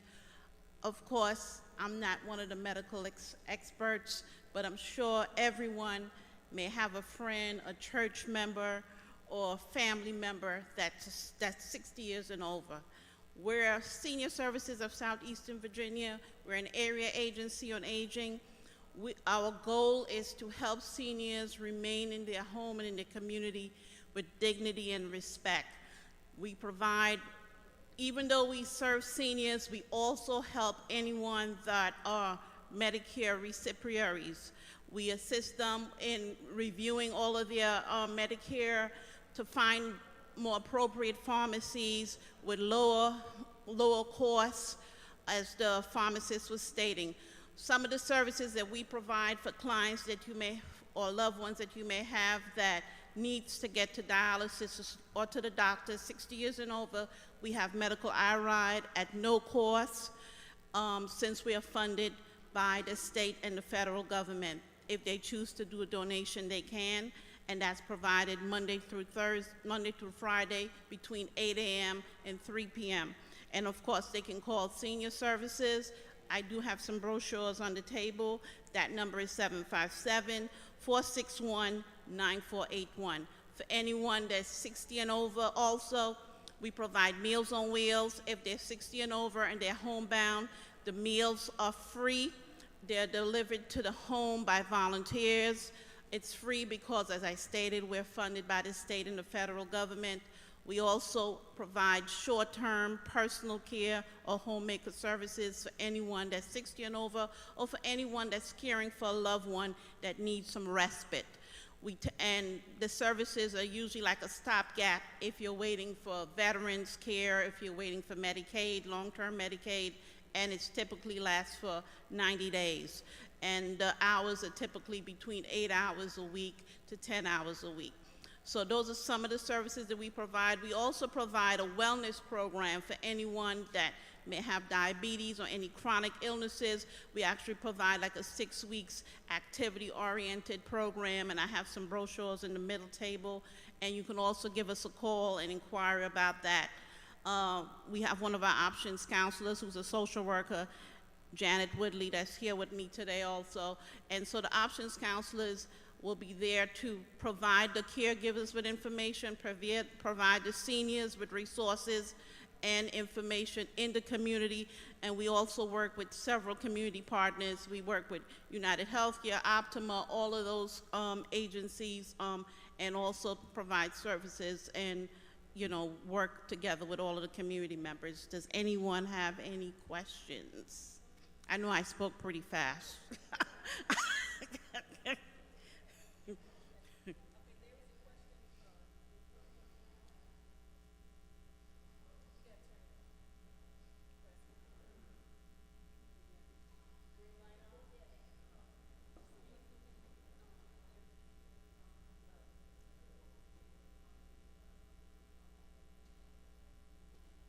Oh, unfortunately, at one point, all of our meals, the Meals on Wheels, are low sodium.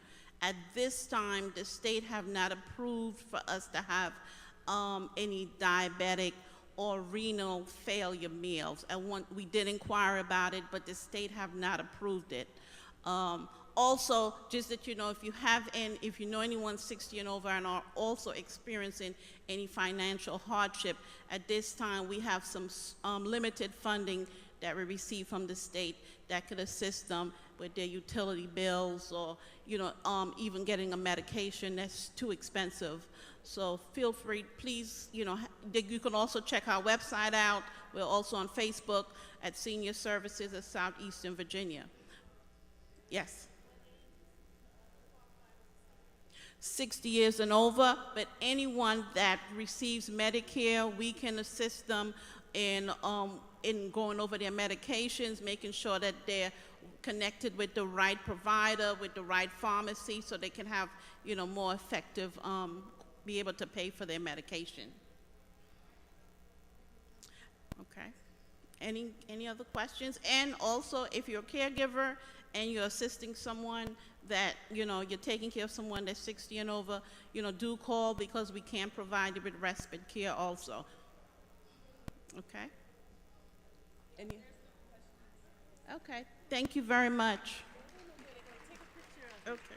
And they're going to give you something. Okay. So please give it up once again for Senior Services Coordinator of Southeastern Virginia, Ms. Colleen Downs.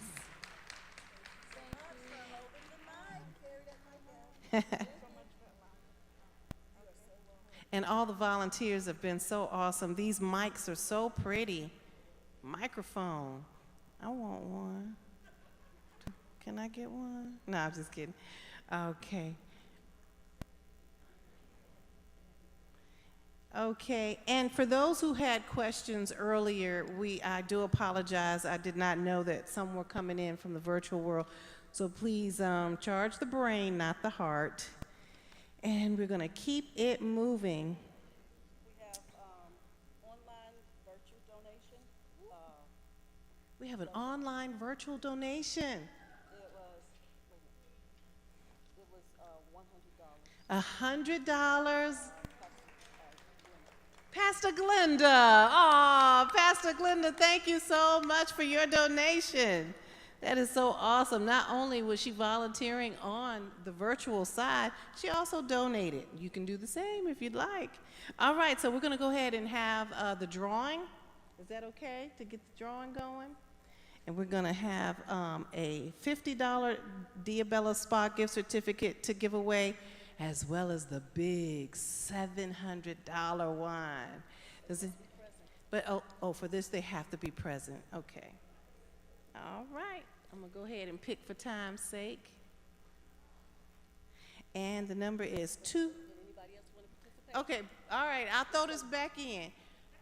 You have 60 seconds to come up here and get you a ticket. 60 seconds.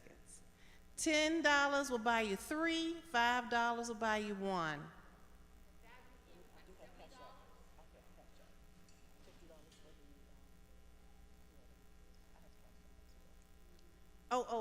If you would like to buy it through Cash App, we have the Cash App for you. If you'd like to buy a ticket through Cash App, because we're getting away from the cash these days. Everybody's got cards, debit cards, and credit cards. So we have that for you for your convenience. And once again, we are giving away the Diabella Spa, $50 gift certificate, and the Diabella Spa, $700 gift certificate. That's a lot. Thank you, Diabella Spa, $750 in donations. That is awesome. Okay, so do we want to go ahead and pick? Or someone wants to buy a ticket? Yes, raise your hand. You can Cash App it. That's Sweetie Pie back there, that young man. And the table is back there as well, if you would like to go see more information. And we would like to thank those who have been joining us virtually. Thank you so much. We are going to have Kangen Water. They are going to come up here and sing. Well, are you? Not yet, but you are. Yes. Fraser Faye. And listen, we got to say thank you to her for coming out, because I understand she didn't even feel well, but she still came out anyway. Huh? Your brother? One of the brothers? Okay, so yes, that's coming up, so stay tuned, don't go anywhere. And we're getting those raffle tickets out, and we're getting ready to pick. But once again, thank you to our vendors. Thank you to Wallace Green Sr. Give it up for Mr. Green, the founder of the Kidney Health Coach. Kidney recipient, was not able to be here. He had to leave town, but he is still here with us in spirit. The President, Sandra L. Green, yes, green, that's my favorite color. Virtual Vice President, Lindsay Stout, give it up. Definitely give it up for this lady. Well, you know what? I gotta save her for last, hold on. Okay, and give it up for Social Media Coordinator, Michael Gilead. Big Mike, where he at? There he is. Give it up, let him hear it. Yeah, Big Mike. And he just came out of surgery, the marketing coordinator for this and Praise Radio, Mr. Willie Brown. He's listening off of virtuality. Now, I had the engineers waving at me up there. I don't know your names, but I want to shout y'all out. Anybody know their names? Horace Grimes. And who? Minister Good Hood. Oh, give it up for him up there. Thank you all for supplying us with the sound and for getting us connected to virtual. Okay, so now we're ready to do this raffle drawing. Say what now? One more? Okay, keep it coming, keep it going. I think we've got to what time? 2 o'clock?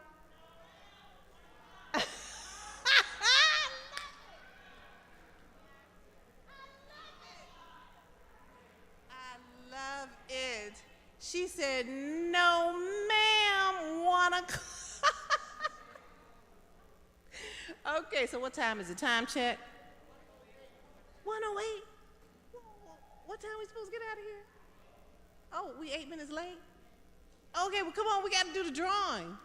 And they say the weather might be getting a little bad, so we don't want you all, especially those who are traveling from Hampton and Newport News and Suffolk and, you know, got to go a long ways. We want to get you all out of here. But we do want to have this drawing real quick, and we do thank this wonderful, beautiful church. I don't have my notes. He took my notes. Dr. E. Ray Cox Sr. and New Hope Baptist Church for opening up E. Ray Cox Convocation Center. And you know what? I know you didn't think I forgot you all volunteers. Miss Sharon Jones, Miss Wanda Turner, Miss Deborah Morris, Miss Ernestine Cooper, Miss Patricia Jones, Mr. Joe Turner, Horace Grimes, that's, I got you right here. Horace Grimes and James Hood. Give it up for them up there. I got the names right here. And Mr. Reginald Griffin, Minister Michael Keys, and the one and only Yana Billingsley, who is the director of New Hope Baptist Church. Give it up for New Hope Baptist Church volunteers. Thank you so much for coming out today and doing what you do. Are we ready to do the raffle ticket draw? All right. Okay, so while we're doing this, come on up here, Kangen Water representatives. Please, please, please put your hands together. This man, I love him and his wife, Fraser Faye. He is coming up now. I'm sorry. Go ahead. Wesley Burke. Oh, I'm sorry, for the church volunteers. There's too much going on in my brain. Wesley Burke. Thank you so much.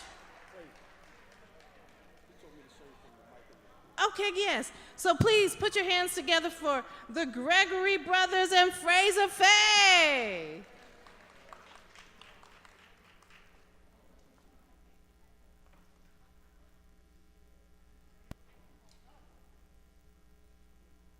Two. Come on, let's say praise the Lord, everybody. We're so happy to be here today. I'm Donnie Gregory, and we are the Gregory Brothers, but the Gregory Brothers are not here today. You got Donnie Gregory and his wife, Faye Gregory. And my brother Dalton, wife who had a procedure, he's by her side, told me to give you and ask for your prayers for her. Along with those persons that donated virtually and in person, the Gregory Brothers are going to join that. We're going to donate $100 today for this occasion as well. The song we had selected for this occasion was a different song than the one we're going to do now, but it's still relevant for today's time. And we're ready, Horace.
Living their lives, looking behind.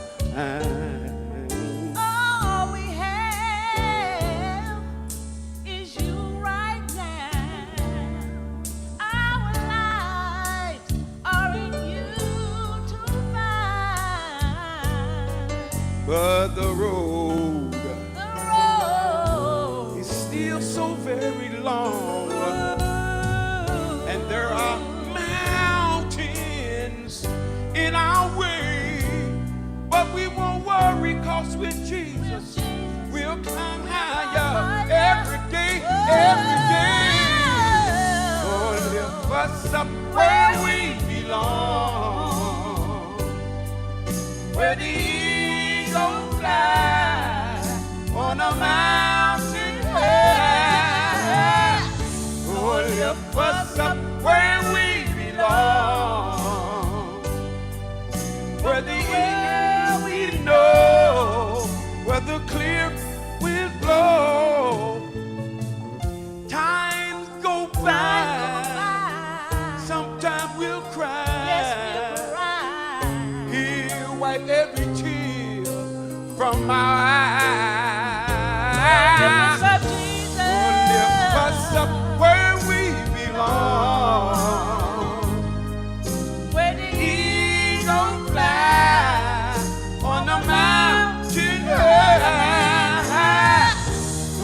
lift us up where we belong.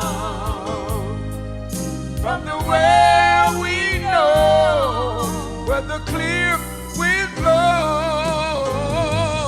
Lord, lift us up where we belong.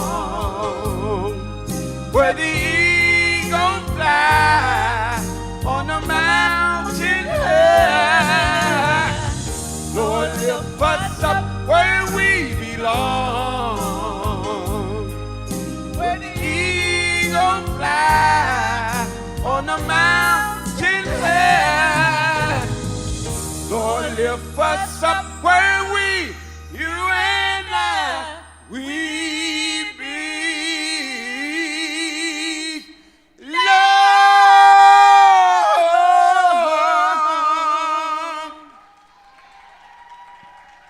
God bless you.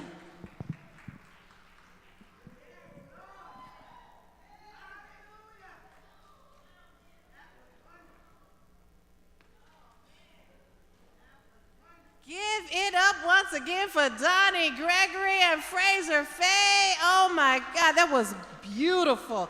I so enjoyed you both. Thank you so much. That was so beautiful. Love lift us up where we belong. Okay, we got to get out of here. Y'all packing up. Okay, we got to give away these tickets. Can I get the tickets for the drawing? And once again, before you all get out of here, everyone who has been here today, God bless your soul. I pray that you have a wonderful, wonderful rest of the year. How about that? Okay, so the first ticket number is 257-476. 257-476. 257-476. Here he comes, the baby. He won the $50 gift certificate to Diabella Spa. Wait, let me get your ticket, baby. And we got to get a picture with you. Come and get a picture. Yes, they bought 3 tickets for $10, and here's his ticket. It matched. Yeah, okay. I got one more to give away. $700 gift certificate for Diabella Spa.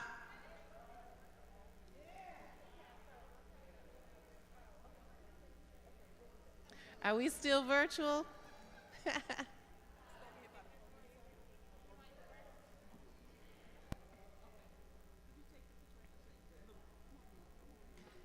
So again, while they're getting their pictures and things together, we also want to thank the volunteers, Pastor Glenda H. Foreman, Nicole Henley, Regina Faith Williams, Tony Taylor, Sheila Plummer, Veronica Biggs, New Hope members, MOU volunteer partners, Ramona Watson and Deborah Harris, and Team Fred McKinnon. He was here, but his daughter had a race, so you know he had to go be daddy and go attend his daughter's relay race.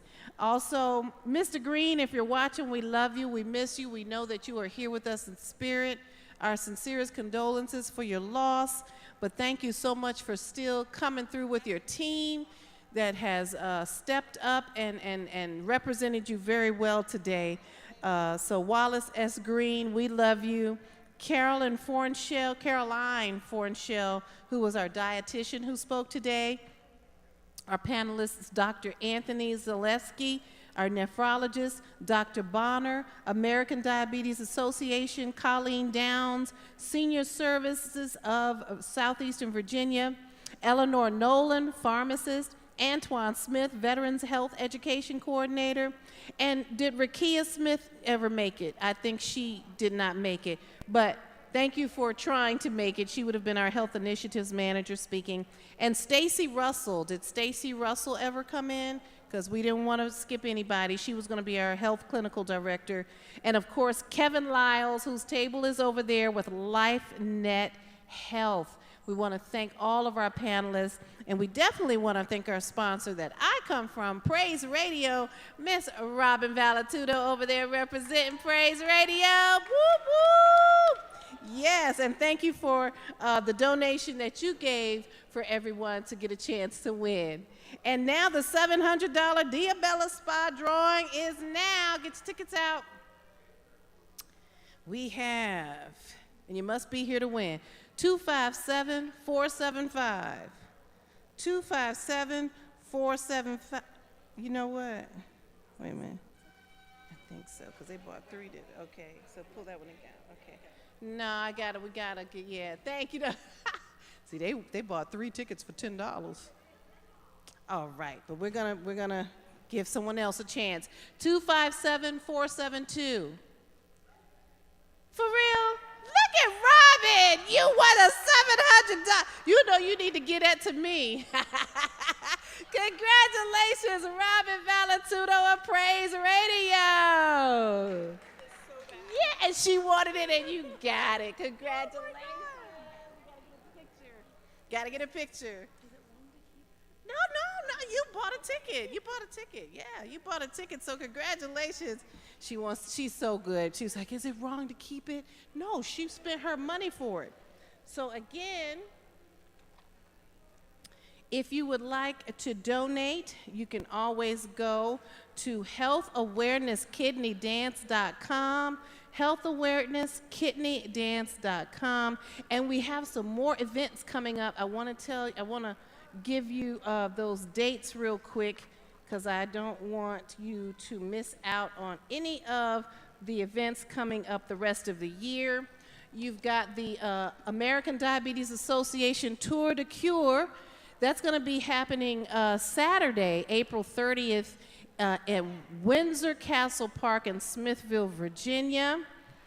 We also have the Health Awareness Kidney Disease Prevention 11th Bowl for Kidneys and Organs fundraising event happening at the AMF Indian River Lanes, 6660 Indian River Road in Virginia Beach at 12 noon.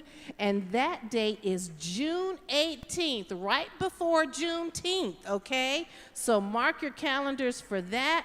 Let me see, I don't want to miss anybody. Oh yes, and Intense Fire, you can go to her website. That was Candace Alexander, who I danced with. It's Intense Fire Fitness LLC. And of course, the Gregory Brothers, we want to thank them, LifeNet, and Donate Life Virginia. But again, if I'm not mistaken, the next Tour de Cure is in April. That's a Saturday, April 30th, but it's in Smithville, Virginia, and you can go to donationsdiabetes.org, click on the Join Our Team. You can contact Mary Ann Collins at mcollins@diabetes.org. And again, mark your calendars for June 18th for the Health and Awareness Kidney Disease Prevention, 12 noon, 11th Bowl for Kidneys and Organs fundraising event at the AMF Indian River Lane, 6660 Indian River Road in Virginia Beach. The donations are only $25, and you will get 2.5 hours of unlimited bowling starting at 12:30, 4 bowler teams assigned to a lane, free bowling shoes, 2 slices of pizza, unlimited soft drinks, 9-pin, no tap. You get a lot. Just go to savingkidneys.eventbrite.com. That's savingkidneys.eventbrite.com. Or you can always go to the website that the kidney organization is associated with. And I'm trying to find it. Oh, here it is, healthawareneskidneydance.com. healthawareneskidneydance.com. If there's nothing else, would you ladies like to come and say some last words as we get out of here? Miss Ellen, oh, no. We've got a special presentation for Miss Ellen. We got a come on, y'all. Y'all got to make this special presentation for you. Oh, and while they're getting ready for you, make sure you review the great nonprofits. Text 46, give us a review, in other words. And if you're online, please give us a review by texting 46-0559442 to TO 888-432-6659, 432-6659, and follow the instructions sent to you via SMS. Okay, is that good? Okay, are we ready to make the presentation for Miss Ellen? Come on, get on the mic. Hi, everyone. Ellen, we do have a presentation for you. Yes, I know you didn't know, but we do.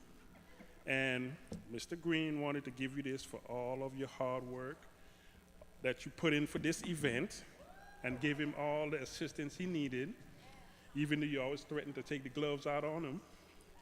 But he wanted to let you know, he wanted me to present this to you. And it says, thanks for all your hard work, loyal, and dedication raised awareness to prevent kidney disease. So this is for you, Ellen, from Wallace Green, for all that you do for this event. Thank you, Wallace. Thank you so much, Wallace. I do have my gloves in my back pocket, and we'll talk about that later. Thank you. Wallace, thank you so much. I do have my gloves in my back pocket. They're neatly folded right now to later and further notice. Thank you so much. And if those who are here could just take a quick picture.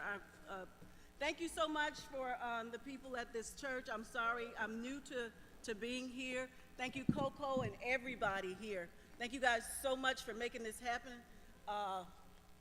Couldn't have done it with all of you guys. If we can just take a group picture. Thank you so much for your patience.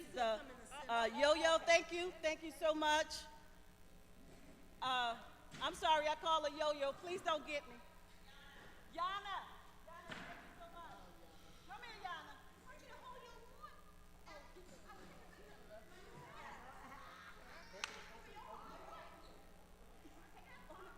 Come here, Yana.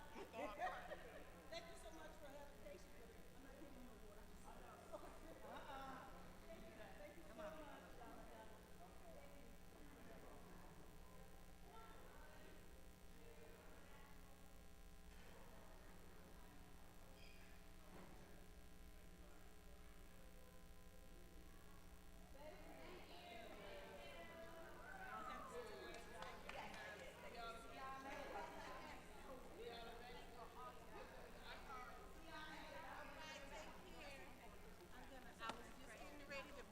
Oh, we're gonna do it anyway for services.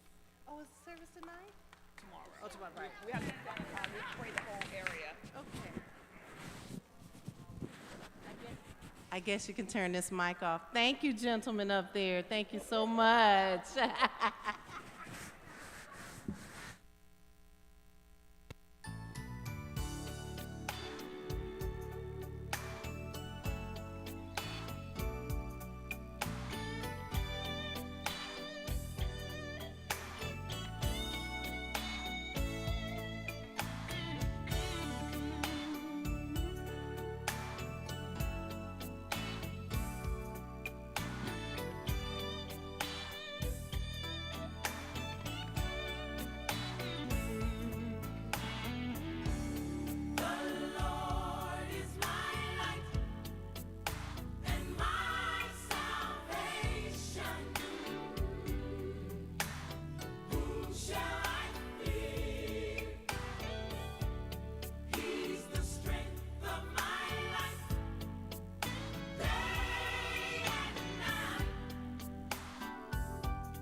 Troubled mind, He carries me over mountains. He comforts me through the valleys low. When I'm going through the storm, I'm protected in His arms. Oh, my Father loved me. That's why I say, the Lord is my light. He is my light. Whom shall I fear? Whom shall I fear? And He's the strength of my life. Ooh. Day and night. Day and